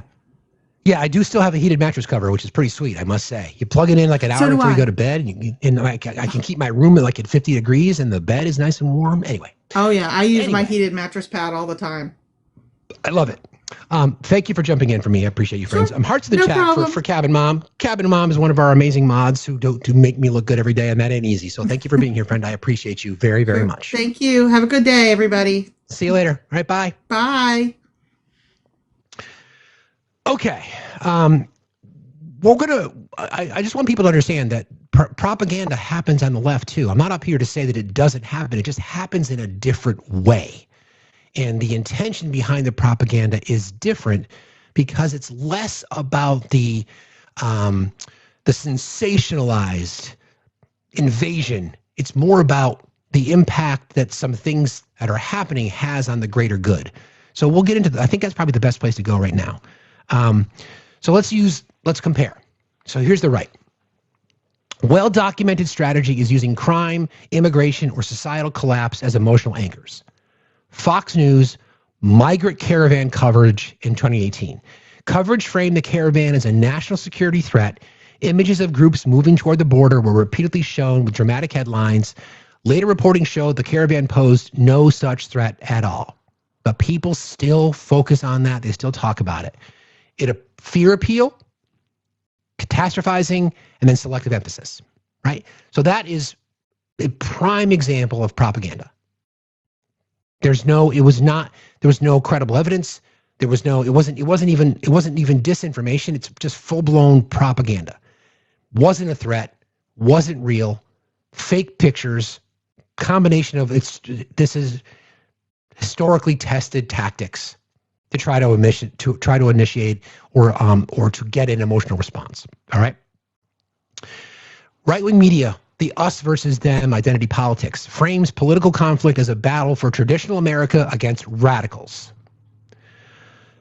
Black Lives Matter. They framed Black Lives Matter as inherently violent despite evidence showing that most protests were peaceful. Overwhelmingly so. 95% were peaceful, right? They leave out information about bad actors, agitators, Boogaloo Boys, etc. You still hear people today saying cities were burned to the ground. That never happened. This was about demonization of a select group, a moral panic, right? That is propaganda by definition. Also, symbols like the flag become emotional patriotism. Not my term. I found it. I like it. Symbols like the flag, the military, and freedom are used rhetorically to position certain policies as pro-American. For example, coverage supporting the Iraq War from 2002 to 2003. Many right-leaning outlets amplified the government's case for WMDs by using patriotic framing and reduced space for dissenting voices.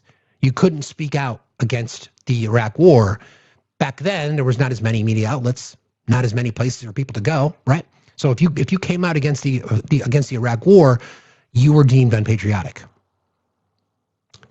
If you come out now against Make America Great Again or opposed to the America First movement, you're considered anti-American, right? You speak out against your government, you're considered a radical. You say things that are protected by speech, and you're threatened with losing your right to free speech. The media gets suppressed. Talk show hosts getting kicked off the air. Okay. Then a repetition of debunked claims. We're going to get into the left in just a second. And you can hear the examples. You can see how it's emotionally charged on the right, right? So repetition of debunked claims. Widespread repetition of election-related falsehoods from the 2020 cycle. Numerous right-wing media figures repeated claims of massive fraud, courts, audits, and state officials all rejected. Repetition to enforce belief, casting doubt. That applies to everything, not just elections. Casting doubt in science, casting doubt in the court systems, casting doubt in media, casting doubt in anything that opposes the regime, right? If you are in opposition, if you speak out against it, like the sound I played for you earlier, when the president was asked a question about the Trump administration granted the person who unalived the West Virginia National Guard official and a member in D.C., that person was granted asylum under the Trump administration. There's no denying that. It's not debatable. It's factual. The president's response, because he was questioned by it, says, are you a stupid person? Right? Not addressing the issue, just using rhetoric to say, well, how dare you question me? Okay? Again, that's an example. The left, all right? What does the left do from a propaganda perspective? The left tends to use what's considered moral framing propaganda, moral righteousness to frame the issues like equality, justice, and compassion. It's still propaganda. I want to make it very, very clear. It's still propaganda, but it comes from a different place. Coverage of the ACA, for example. In some left-leaning media, they emphasize the benefits while downplaying the rollout. For example, remember how healthcare.gov, it crashed all the time? Never talked about that enough. I tried to be as objective as I could to try to find some things that I believe are propagandized, right? These are examples of things that I believe are left-leaning propaganda. Again, connected to a different intention. So the goal here is to say, okay, we're talking about healthcare. Now the propaganda was, hey, it's a rollout, it's great, nothing to see here. There was not enough talk from the left as to how clunky it was. It was horrible when it first launched. The website would crash all the time. Remember those days? It was really, really bad. They didn't cover that. They only talked about it in terms of how great this is going to be for millions of Americans. And it was, eventually. Selective omissions to create more appeal. Euphemistic framing. Left-wing media sometimes avoids harsh terms when discussing favored political groups or policies. Immigration debates. For example, left-leaning media often use softer descriptors like undocumented immigrants, while less frequently highlighting cases involving crime, even when statistically rare. By definition, according to the language, you're illegal. You're illegally in the United States.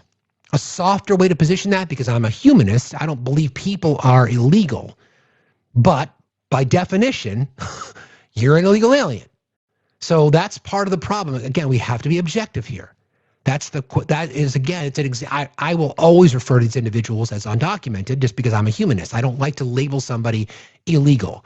But by definition, you can make the argument that they are in this case, right? I'm just trying to be objective here. Language sanitization, positive emotional bias. Let's support it from a humanistic perspective and not label somebody as illegal.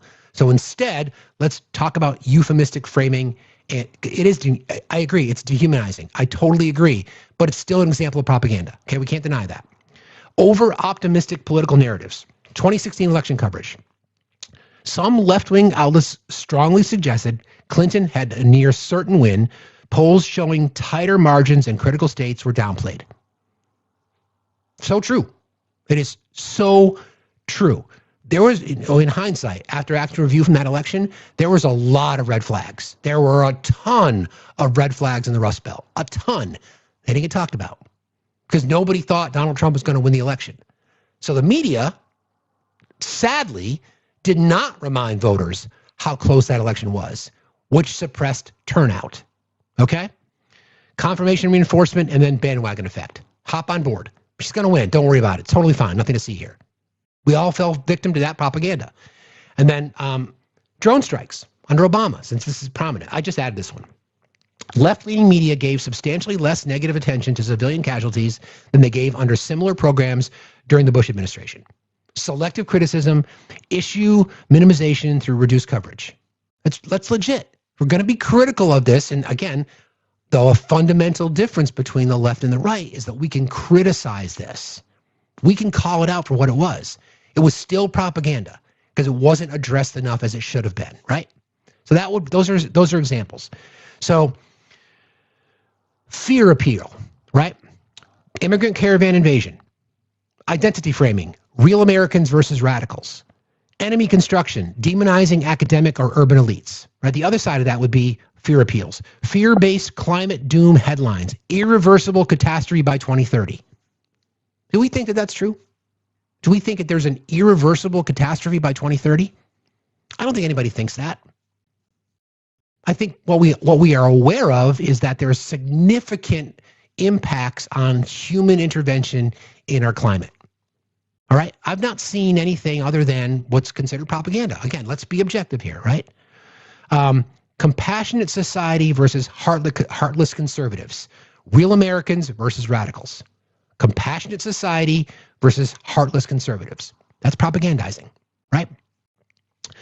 Enemy construction, demonizing academic and or urban elites, demonizing billionaires, that's on the right, and then demonizing billionaires and corporations as inherently evil.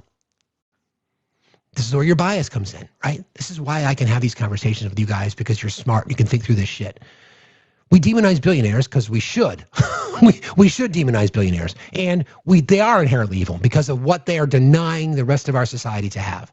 So yes, it's propaganda, but again, think about what the goal is here. So for demonizing academics and urban elites, why does the right, because I always ask the next question, this is where critical thinking comes in.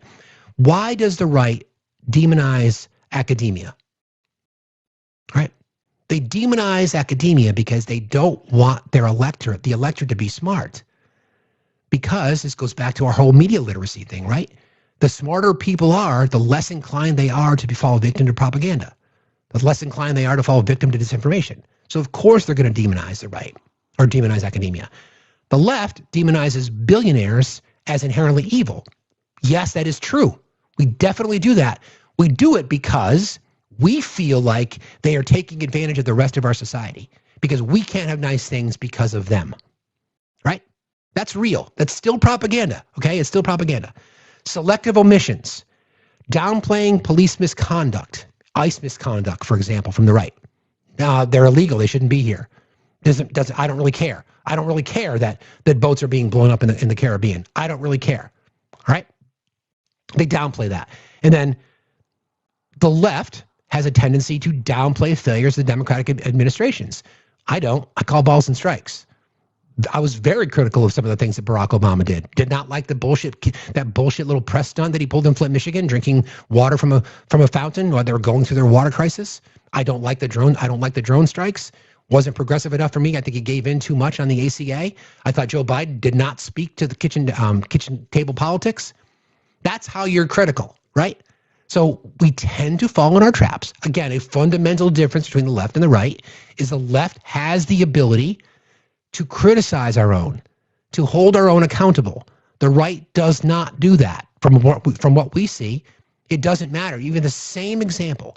For example, on the right, you cannot claim to support going after drug traffickers while pardoning an actual drug trafficker. You can't have it both ways. So that's the ultimate contradiction, all right?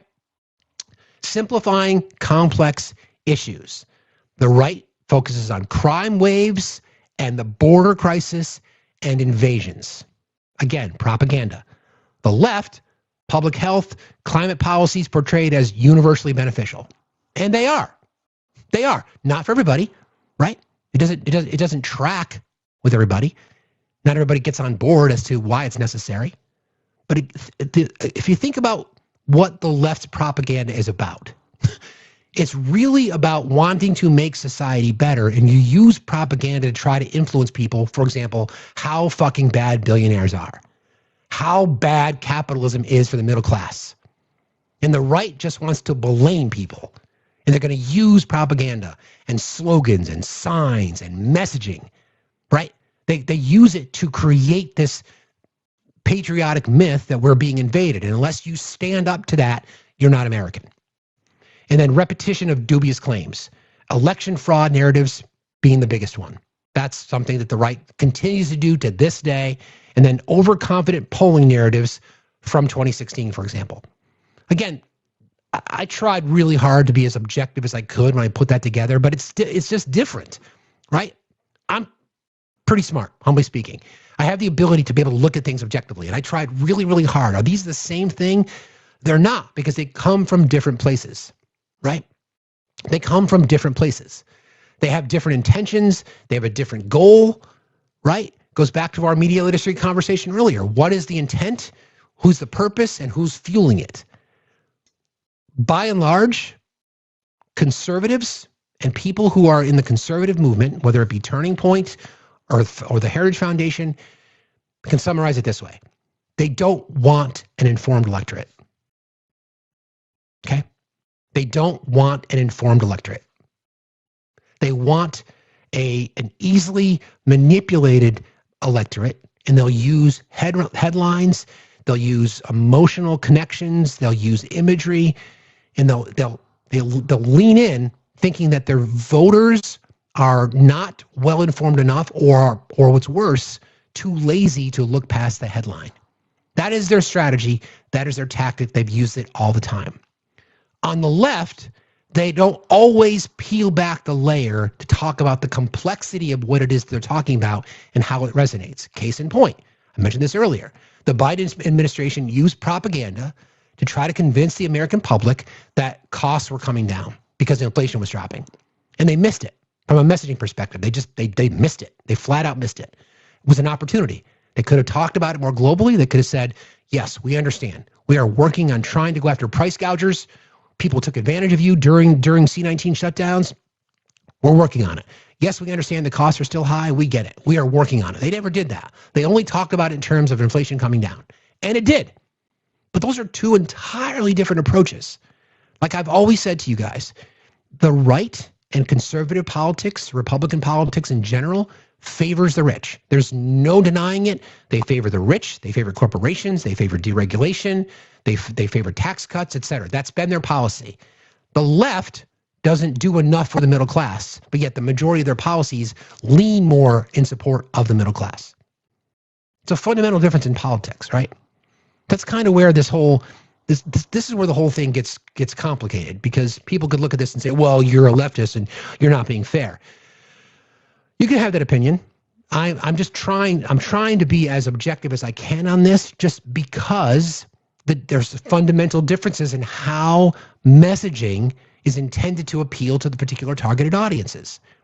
You don't get honest reporting from Newsmax and OAN and Fox. You just don't. They're just not honest.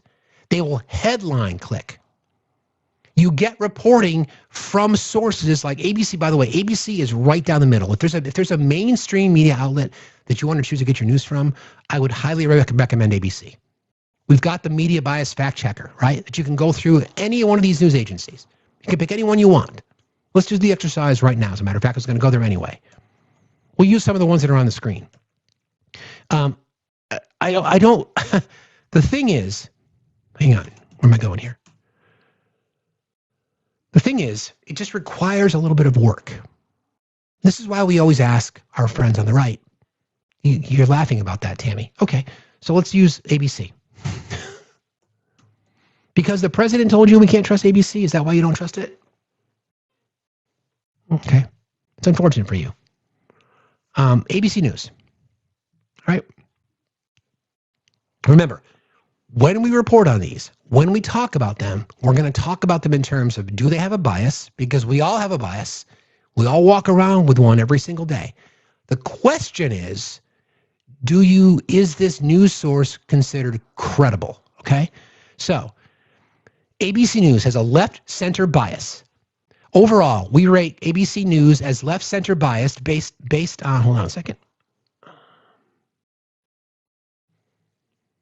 Overall, we rate ABC News as left-center biased based on story selection and word choices that moderately favor the left, and very high for factual reporting due to proper sourcing and a reasonable fact-check record.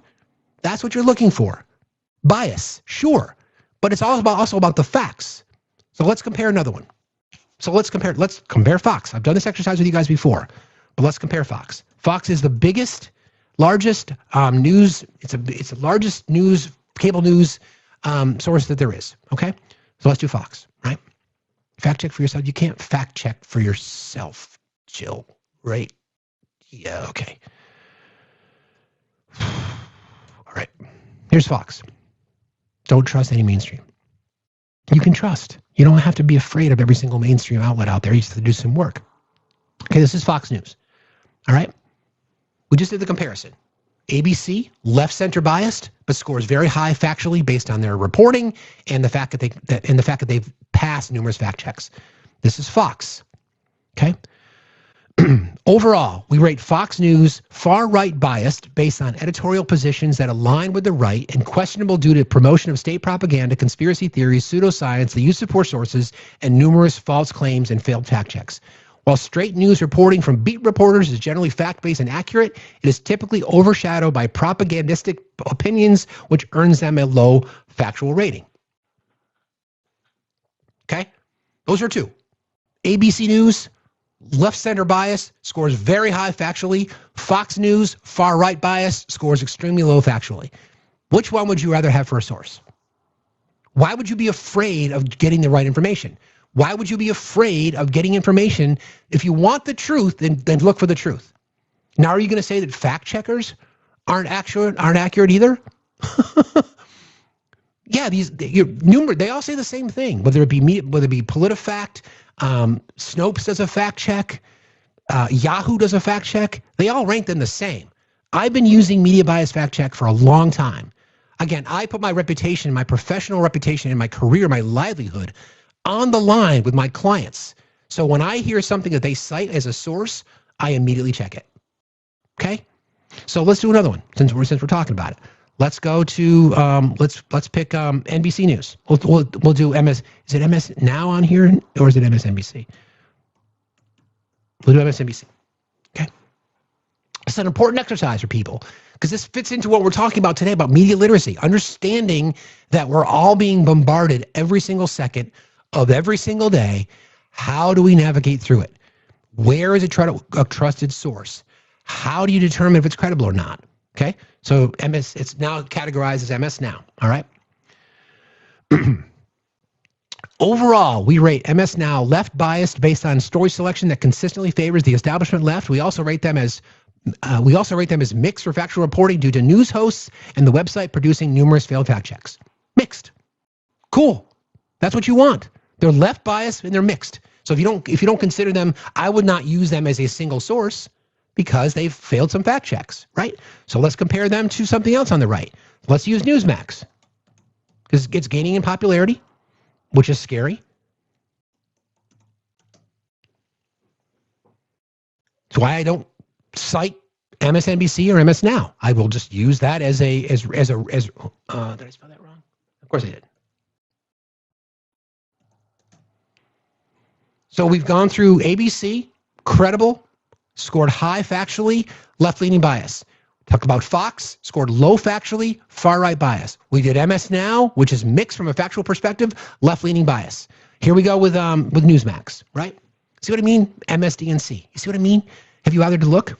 Do you watch Newsmax? Cool. We rate Newsmax right biased and questionable based on the promotion of conspiracy theories and pseudoscience, as well as numerous failed fact checks. Far right bias and failed fact checks. Low factually. What would you rather have? Would you rather be like, yo, I've been told that ABC sucks, but I really want to get the information. So what does ABC say? You can find the exact same story reported. Then the question is it editorialized or is it fact-based? Here's one more. Let's do OAN because this one is the other one that shows up. I'm even going to get into X in just a second.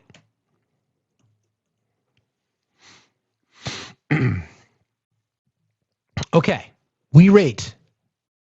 This is One American News or OAN.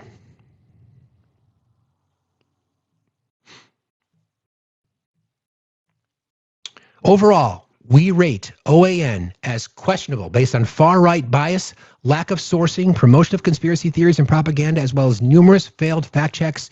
OAN is not to be considered a credible news source. So the problem now is that fact checks, because it doesn't align with the narrative that the right is pushing, is considered fake news. Do you know what these are independent groups. They're self-funded. Do you know what they do? They spend years, hours, months, days, literally going and investigating what these news agencies are reporting on. Okay? That's what they do. They then go to the source, or if there's no source cited, they'll use whether it be scientific information or they'll use court records, and they'll do a log and they'll track it and say, well, these are all these are the claims that they made, and these are all failed fact checks, and they score it. Okay? So somebody wants to do, so we'll do CNN. You guys are going to be surprised by CNN, to be honest with you. You're going to be really surprised by it. Let's do CNN. Hang on one second.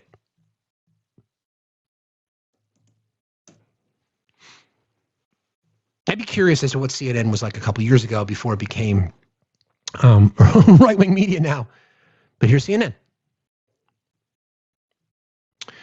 Overall, we rate CNN moderately left-center bias based on editorial positions by TV hosts that consistently favor the left, while straight news reporting falls just left of center through bias by omission. We also rate them mostly factual in reporting rather than high due to 2 failed fact checks in the last 5 years.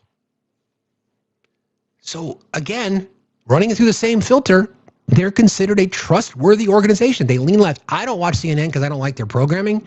I just don't like the way they package it. I just don't like it. I'm not a big fan of the sensationalized bullshit. But they're mostly factual because they pass fact checks, right? So That's what happens, right? If you don't like it, you're told not to like it. Think of the reason why people are told not to like CNN, right?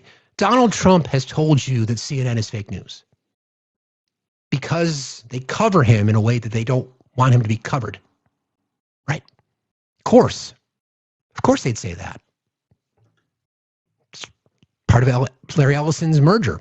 Larry Ellison wanting to consolidate all this media. Somebody asked about News Nation, I think. We'll do News Nation. Hang on one second. It's cold in here.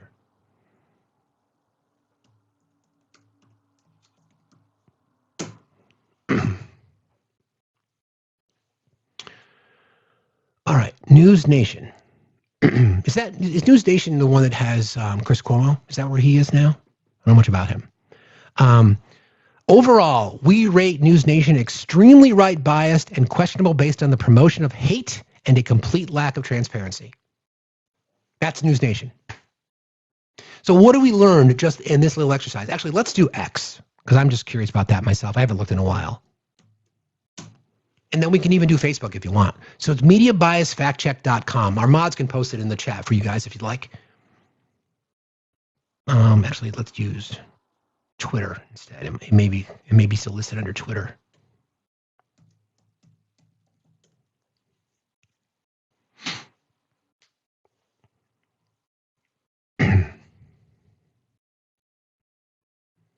They don't list Twitter, only because it's not necessarily media under this particular lens, right? But it's still media. As we discussed, it's being consumed by a lot of people. I should say a lot of people are consuming the news from there. So again, what have we learned? Can I do Telemundo? Sure, I'll do Telemundo. No problem.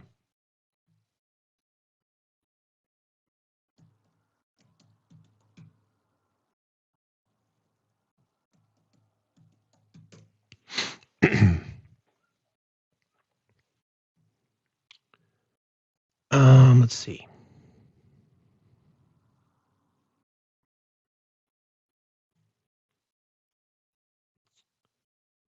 It doesn't give me a fact check for Telemundo. Doesn't give me that one. Anyway, you guys can do this yourself. So this is the lesson that this is what I'm hoping you guys take away from this today, right? We live in the information age. That's an understatement.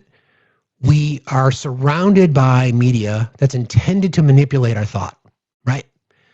The challenge is for people willing, first of all, to accept that.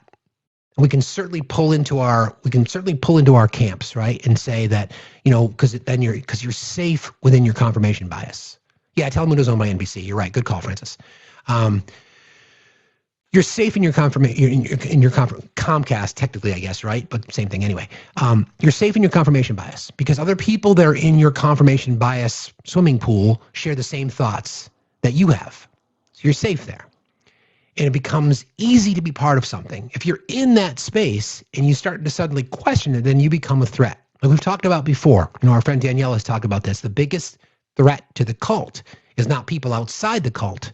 It's people inside the cult, right? So if you start to question your news sources, then all of a sudden you'd be like, holy shit, what else have I been lied to about?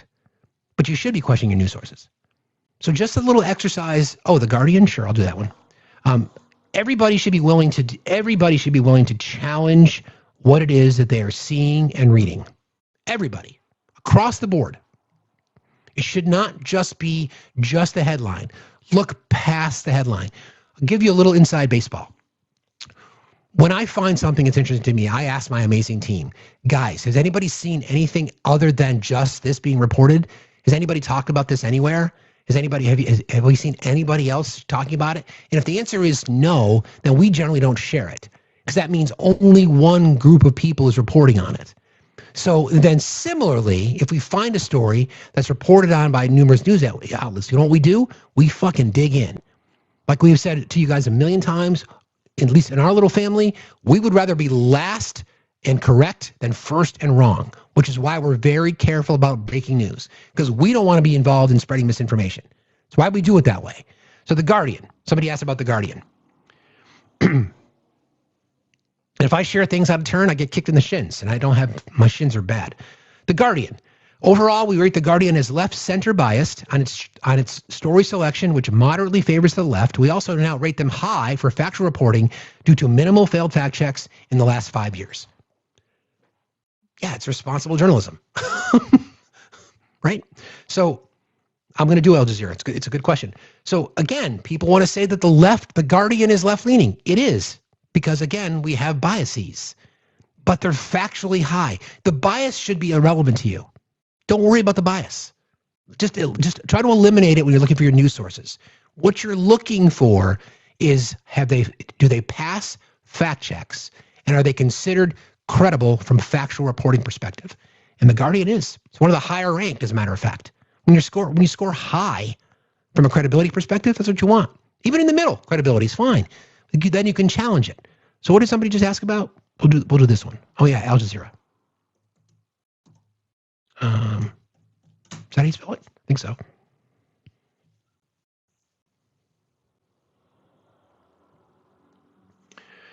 Al Jazeera, right? I get, I reference Al Jazeera sometimes because I want to see an outside perspective. Al Jazeera, we rank left-center bias based on story selection that slightly favors the left, and mixed for factual reporting due to failed fact checks that were not corrected, and misleading extreme editorial bias that favors Qatar. Editorial bias is different than news, so they rank well. If a failed fact check doesn't mean they have a history of it. So again, they rank in the middle. Left-center bias, mixed or factual reporting. Okay? And then I'll do one more, and then I have a couple more other things I want to talk about, and I know that some people have requested. So hang on one second. I'm going to do the BBC. BBC's got its own issues. They certainly do.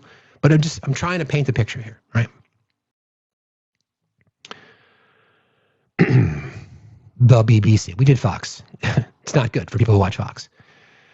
Overall, we rate the BBC least biased with a slight left lean to the right, reflecting recent editorial patterns and a tendency toward establishment-oriented framing. We also rate them mostly factual, based on a generally reliable sourcing, but reduced for instances such as editing Donald Trump's speech in a manner that framed it negatively, along with occasional issues involving sensitive social coverage.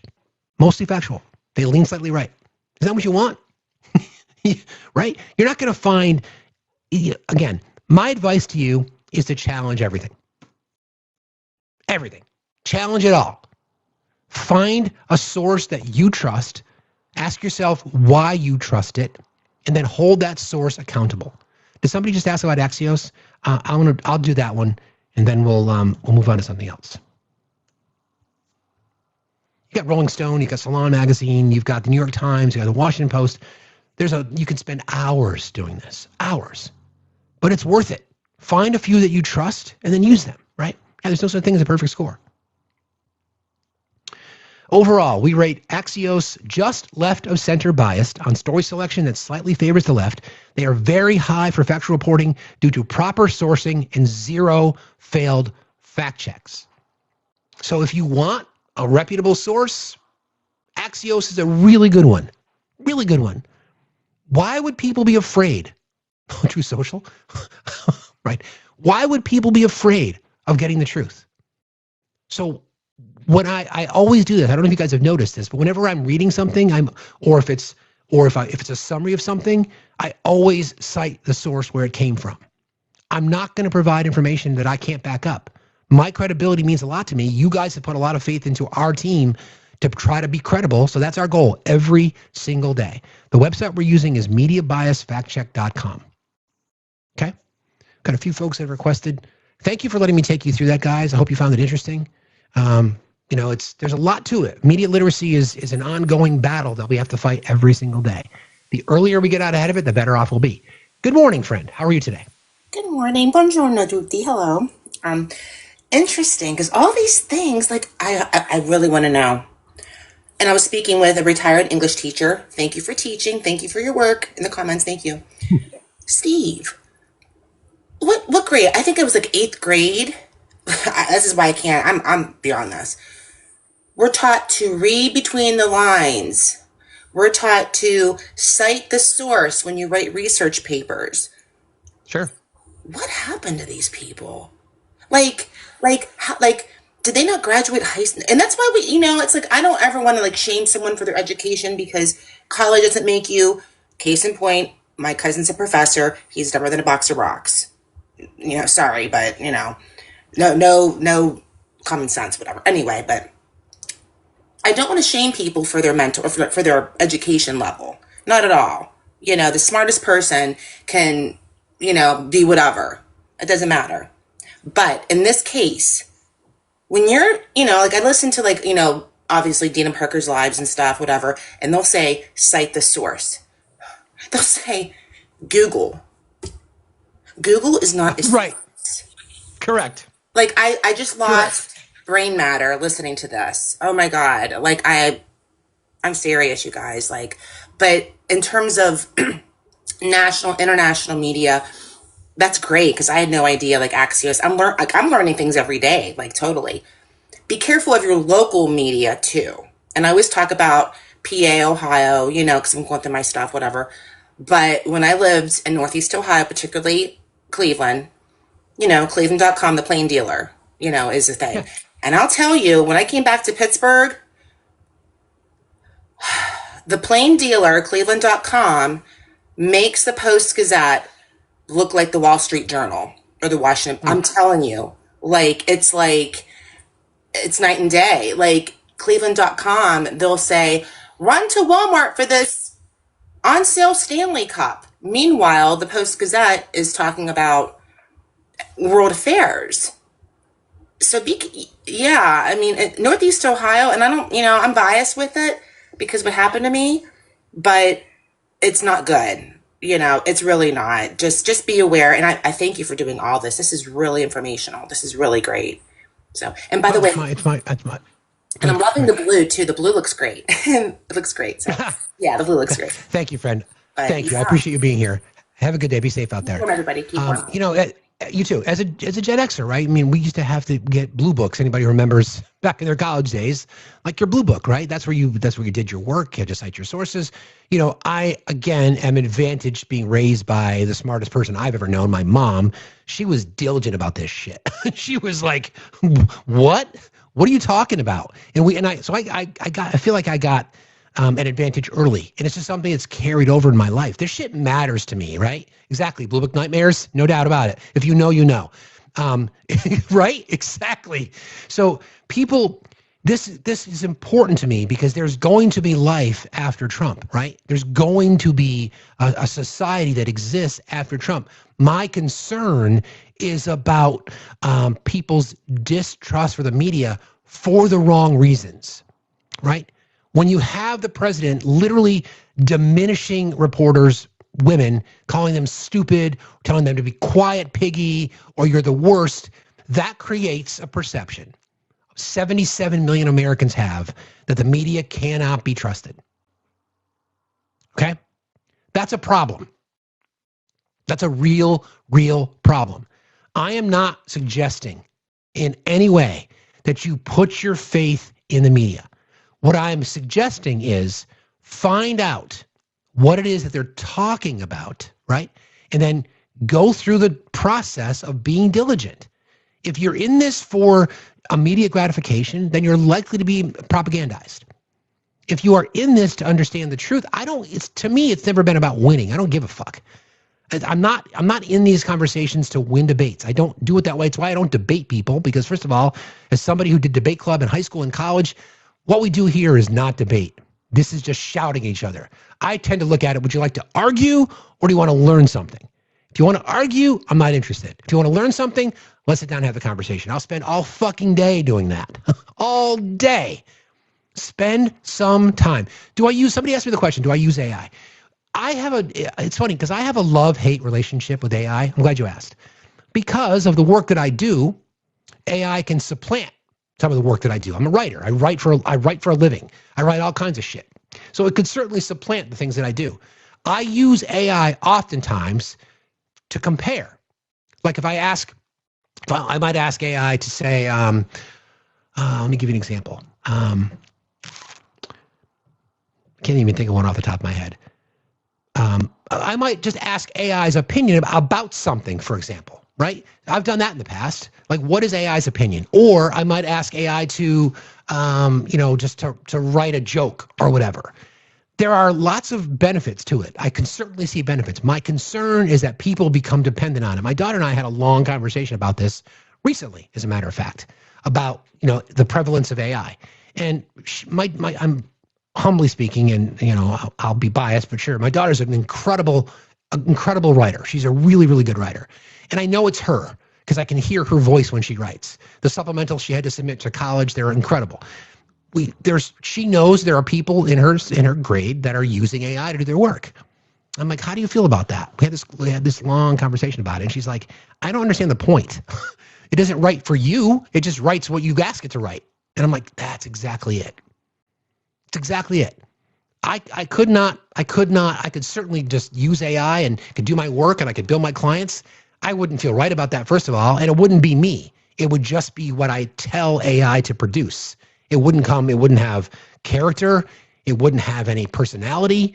It's literally just exactly no more critical thinking.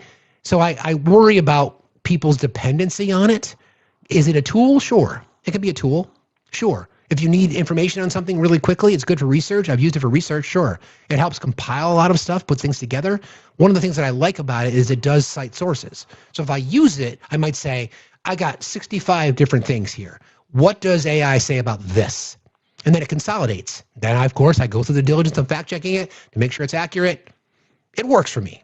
I'm not going to tell people yay or nay. You can either use it or not use it. It's a tool like everything else. Yeah, exactly. Hey, tool, not the bee's knees. Hi, Kate. How are you today? Hi, Steve. I'm good. Thanks. How are you? I'm doing fine, thank you. What's on your mind? I had a quick question about the propaganda dismiss thing that we did earlier. Sure. So the very last question, unfortunately, I can't remember what it is, but I thought that it was propaganda because it was like shaping an idea, but you said it was disinformation. And I was just hoping that maybe you could clarify that for me. Do you remember what the question was? It was whatever the very last one you had said. It was something about like maybe a government had put out information to change the way that people thought about something. I can't quite remember. I'm sorry. Let me go back and look. I got a lot of notes to pull through here. Just give me a second. Yeah, of course. Sorry. It was a trick question section, was it not? Yeah, it was. No, I don't think it was that one. Government shares viral video footage of a protest? Yes, yeah. Okay. Because I guess my thought process was, even though the footage is like true, that they were changing it to shape how people thought of things. So that's why I thought propaganda. Okay, so a government shares real video footage from a protest, but edits it out of chronological order to portray the crowd as more aggressive than they actually are. So it's propaganda because in the way in which they framed it. It's not disinformation because the information is accurate. How they framed it makes it propaganda. Okay. I understand now. I mean, okay. Right? So that makes sense. For example, I think I had it mixed up in my head. Yeah, does that track now? Again, the disinformation side. Totally does. Yeah. Okay. The disinformation side would be they used footage that didn't exist from a protest. They used it from someplace else. That would be intentionally misleading, thus disinformation, right? It's propaganda because they edited certain pieces of the video out of chronological order to try to spin a narrative. Did I say disinformation? Yeah, did I give the wrong answer? That's where my confusion is, because I thought that I thought it was propaganda, but I thought you said dis, and that's my bad. I read the wrong one. That's on me. I apologize for that, guys. It is propaganda for that very reason. Hey, that's great news. That means that my perfect score remains. So you got a perfect score. So I'm sorry. You can write a letter to the administration and have me fired as your teacher. I apologize about that. Yes, I I might just do that, Steve. That's fine. Go ahead. I can take it. Anyways, thank you so much. I really appreciate so much everything that you do, and I listen to you every morning, so just thanks a lot. My pleasure. Thank you very much for being here. I appreciate the support. Have a good day. Be safe out there. Thanks. Bye. So what I did is I gave you guys disinformation. I intentionally misled you. It was an accident. So yes, it's technically a little bit of both, but think about the question here. Let me go back to it now and focus on it. A government shares real video footage from a protest, but edits it out of chronological order to portray the crowd as more aggressive than they actually were. Right? You get it? Okay. All right. Leave a complaint. Yeah, exactly. Put it in the circular file. Good morning. Good morning, Steve. How are you today? I'm good. How are you? Yes, not too bad, thank you. It's really interesting. You know, this is a topic that fascinates me in particular. I think, you know, we are seeing increasingly governments are choosing to filter so much of the information that is presented to us through a propagandized lens. And I think, you know, if we look at it in terms of an experiment, we are seeing the results of what happens when you have a populace that are pushed into a certain way of thinking rather than being able to critically think for themselves. And I think it's doing our youth a great disservice, because where do you go from here? Yeah, I mean, I think, yes, especially, I agree with you, especially since the way in which millennials and Gen Z consume their information, they're getting it through the social lenses, which in many cases are unchecked. Podcasters, whatever that might be. I mean, turning point CK. I mean, the amount of lies that Charlie Kirk told every single day was just nonsensical, right? That's the problem, though, is that he was effective at what he did. I'll be objective. He was very good at what he did. Very, very good at what he did. And that's dangerous because there's no counter to that, right? Yeah. So the question for parents and for people who are either, you know, post college or, you know, older Gen Zs or millennials whose music's not as good as ours, just throwing that out there. I'm going to get kicked for that one. It's right. I'm an elder millennial, but not that elder millennial. So I still have the mix. Right. They've been conditioned that their sources are the ones that are the most trustworthy. And that's dangerous for everybody, right? Yeah, for everybody. It's just dangerous. And that's part of what we need to fight back against. That's why I think curriculum like media literacy training would be very, very beneficial for everybody. Because again, I think about that Unnecessary Conversation podcast that I don't watch anymore because it's just gotten so filthy. Mom and dad have been just poisoned by Newsmax. They have been poisoned by it. They don't care that the information that they have is wrong. They just don't care. They believe everything that they see is the truth because it's coming from a source that they trust. And that's dangerous for us too. That's dangerous for people on the left as well. If you're only getting your information from one person and one person only, then that's not good enough, even if you trust them. Because what you want is counter opinions. What does this person say about it? I spend time in right-wing media so that I can know what's going on. In fact, one of the reasons I go to right-wing spaces, so you don't have to, you're welcome, because I want to know what they're talking about. Because I want to know what they're talking about. And what they're talking about is just complete fucking nonsense. So anyway, but thank you for that. Appreciate it. Yes, I really I'm excited to see when you do get to go on tour, the reactions of the crowds you speak to when you talk about this topic. It'll be very interesting to see how a mixed crowd. Crowds. Maybe I'm hoping it's like one or two people in a diner somewhere, but if it turns into crowds, let's go. I'm ready. Well, even if it's half a dozen people, it's, you know, they're going to have a mix of opinions rather than being in a space that is predominantly those of a similar mind. And I would never say this show is an echo chamber, far from it. But I think it'll be very interesting to see when you have a diverse representation of the populace to discuss this with and see how they react to it. I think that'd be fascinating. I agree. Thank you for saying that, friend. I appreciate you. Have a good day. Be safe out there. Thank you. Bye. Somebody asked a question. Why don't I watch the Necessary Conversation? Because I think mom and dad are despicable people, bona fide racists, and I don't need to hear it because we hear from racists every single day as it is. I don't need to choose to listen to racists spew their racist bullshit. So that's why I don't watch anymore. Thank you. I appreciate that, Judy. So people are asking. So one of the things that I've been working on that I've been wanting to do for a while is what we're referring to as the Do Something Tour. So hashtag Do Something Tour. I want to use my white privilege to go across our country and speak to voters who are disengaged.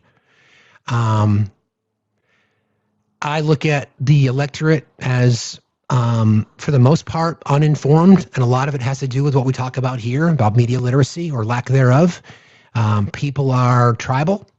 People pull into their own camps, and I think it's dangerous to be able to move democracy forward, because as a progressive, I want progressive movement, and we need more people involved in our electorate, because the splits are relatively the same. You're going to get that roughly 150 to 160 million people that vote. There's about 250 million people that are registered, roughly speaking. I think that's roughly the number. So 75 to 80 million people did not participate in the last presidential election. And I look at it as two pretty distinct categories. I refer to the both sidesers, people that say, two wings of the same bird, two sides of the same coin. I think that's just lazy. I think that's people who are just lazy. They're going to complain about everything. They can get the best parking spot, and they can say, yeah, but it's in the sun. People like that, they're a lost cause. I'm not interested in talking to them. And then there's the other half, right? Again, not every voting block is a monolith, but in general, that's kind of how I see it. The other half of people would be like, I don't see how government works for me at all. Like, I just want to raise my family. I want to build a future for my children. I pay too much for this. I pay too much for that. They just feel left behind by the system. Those are the people that I want to talk to. Those are the people that I feel if you can flip 10% of those to get them involved, especially if you talk about things that matter to them, affordability, safety, security, progress. They want affordable health care. They want their children to have a better life than they had.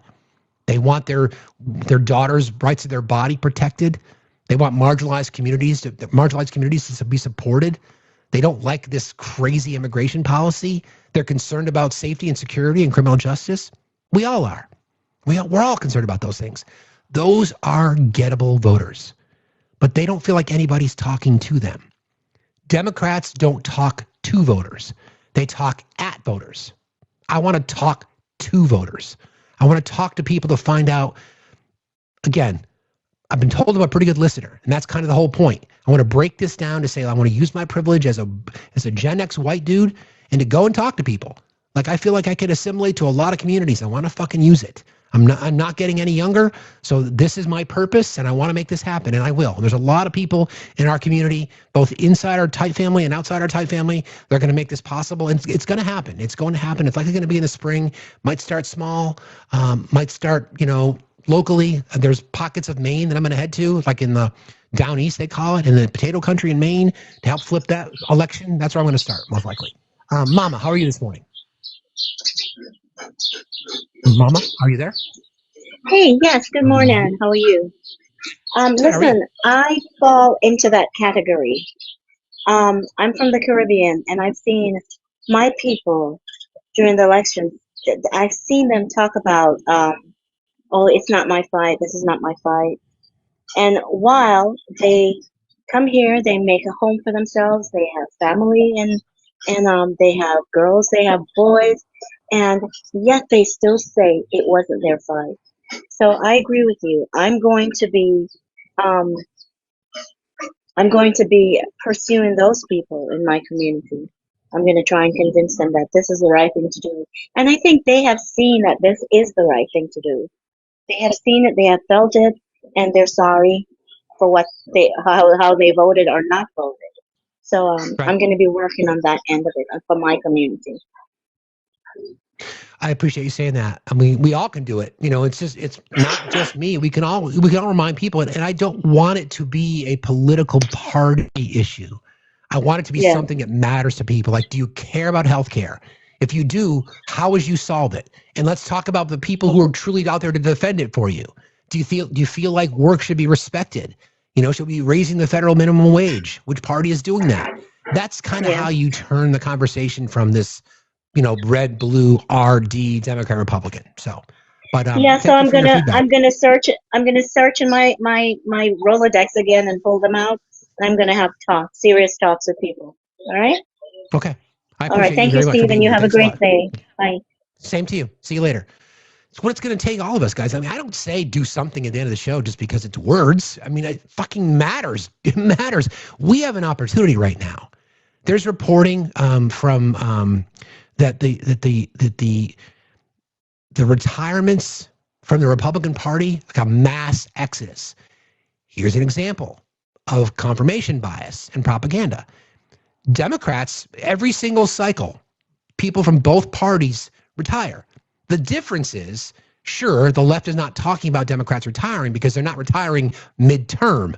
They're not going to run for re-election. There's a big difference, right? I think I've got the story here. Puck has reported on this.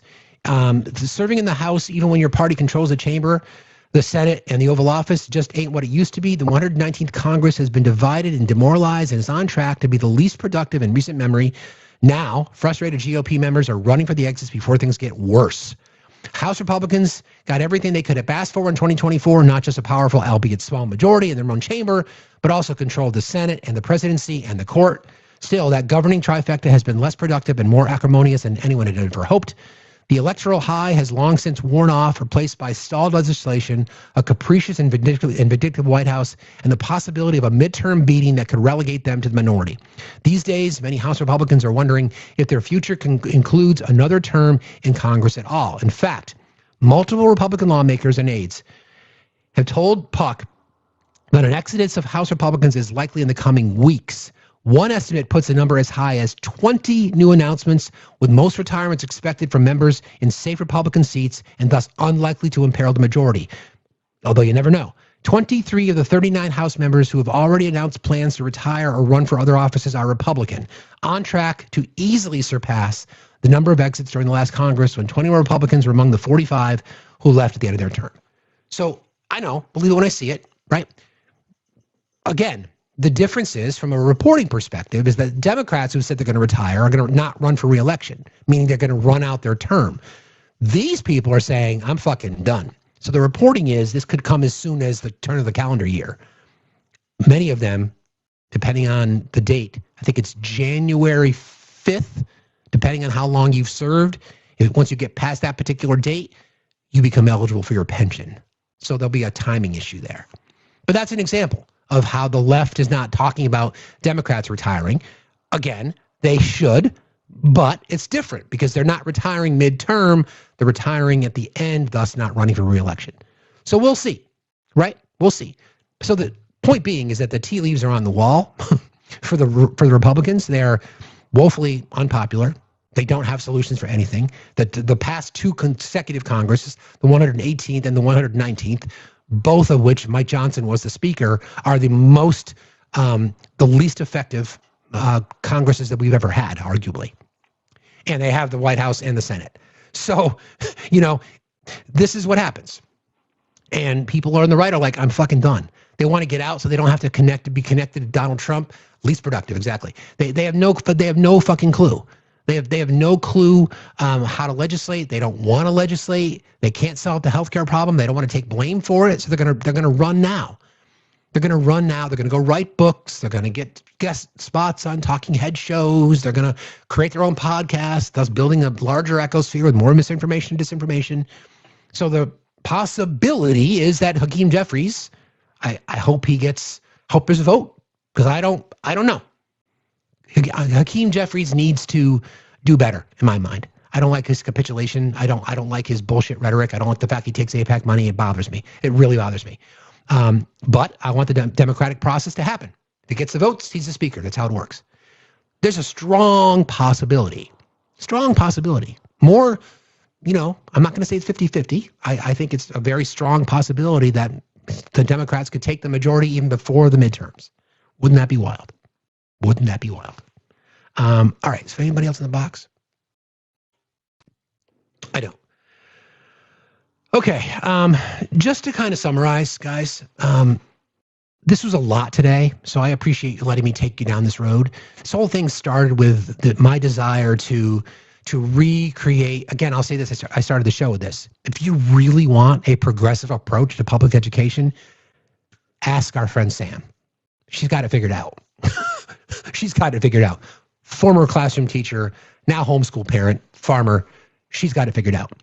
I would piggyback on her approach and include curriculum around media literacy. It is so important that we push through this shit. It is so important that we're paying attention. It requires us to pay more attention, right? Just like it requires empaths to be more empathetic. We've got the balance, the balance and the force, right? So we know that there's a lot of darkness, right? There's a lot of hatred. There's a lot of cruelty. People who just don't care. There are people in this space in general who are creators, who are either well established or who are gaining credibility. They are despicable people. They're filled with hatred. They will share some of the most horrible things, even about communities that they represent. So it's on us to push back against it. It's on us to fight back hard against it. And I guess we'll see what people are up to and what people are capable of. Big Steppa, how are you today? God, lights are on, but no one's home. Fucking. That's what it looks like with you. Your eyes are just open, but there's no thoughts going through your head at all. Just emptiness behind those glasses of yours. Why is this all you do if you're actually clueless about how the way the world works? How come you're always on TikTok live crying about Trump? Andy goes silent again. I think his brain cells are overheating. Yo, are your last two brain cells overheating? Can you hear me? Is your brain going into overdrive or something? Fucking, you are mentally deranged. You need help. You mentally deranged man. Get help. Thanks. Appreciate that.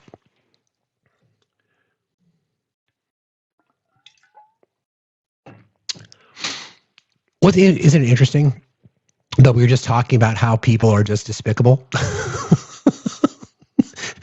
Were we just talking about you don't like my blue eyes? Sorry. Isn't it ironic? I mean, thank you for proving my point, right?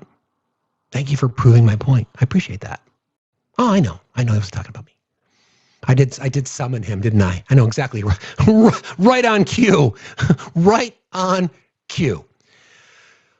Anyway, thanks for letting me take us down this road today, guys. There's a lot to consume there, and I go back and forth. There's more to this. I mean, we could do a week-long show on this because there's more curriculum connected to this. There's all kinds of exercises and skills, and I would love to work. One of the dreams that I have would be local television and radio and news affiliates opening up their doors for high school age students to go in and watch how news is produced, to go out on the road with reporters, right? To be part of the media machine that helps build information and helps form narratives for people in our country. It's a problem, right? It's a real problem that unless people are truly engaged and wanting to fix it, I don't know how we fix it. It's going to take a lot of help.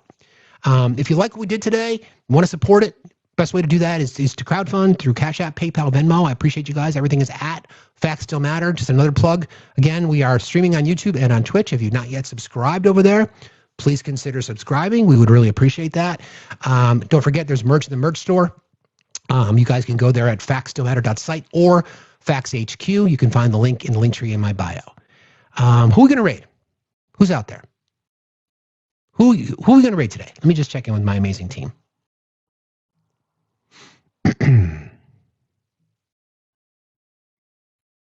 Weekly? I don't know if I could do this weekly, Tiff. I could try. Hold on a second. I'm going to give you guys a tip. Oh, yeah, let's raid RTP. Let's go raid RTP. Yes. You guys, RTP, everybody knows who RTP is. Let's go raid RTP. Tell them we said hello. I appreciate you guys very, very much. I want a little programming note. Coming up on Friday night, you guys might know our friend Ash. We're going to do a little bit of a collab on Friday nights. Topic to be determined, but she's going to co-host with me along with someone else on Friday night. So be a kind of a hybrid edition of Facts After Dark. We're going to do that on Friday night. Tomorrow, regular show time, 8 o'clock Eastern time. I appreciate you guys. Remember, do something. No matter what it is, just do something to help your neighbor. Doesn't matter how big or how small. just do something. Go rate RTP. Tell me.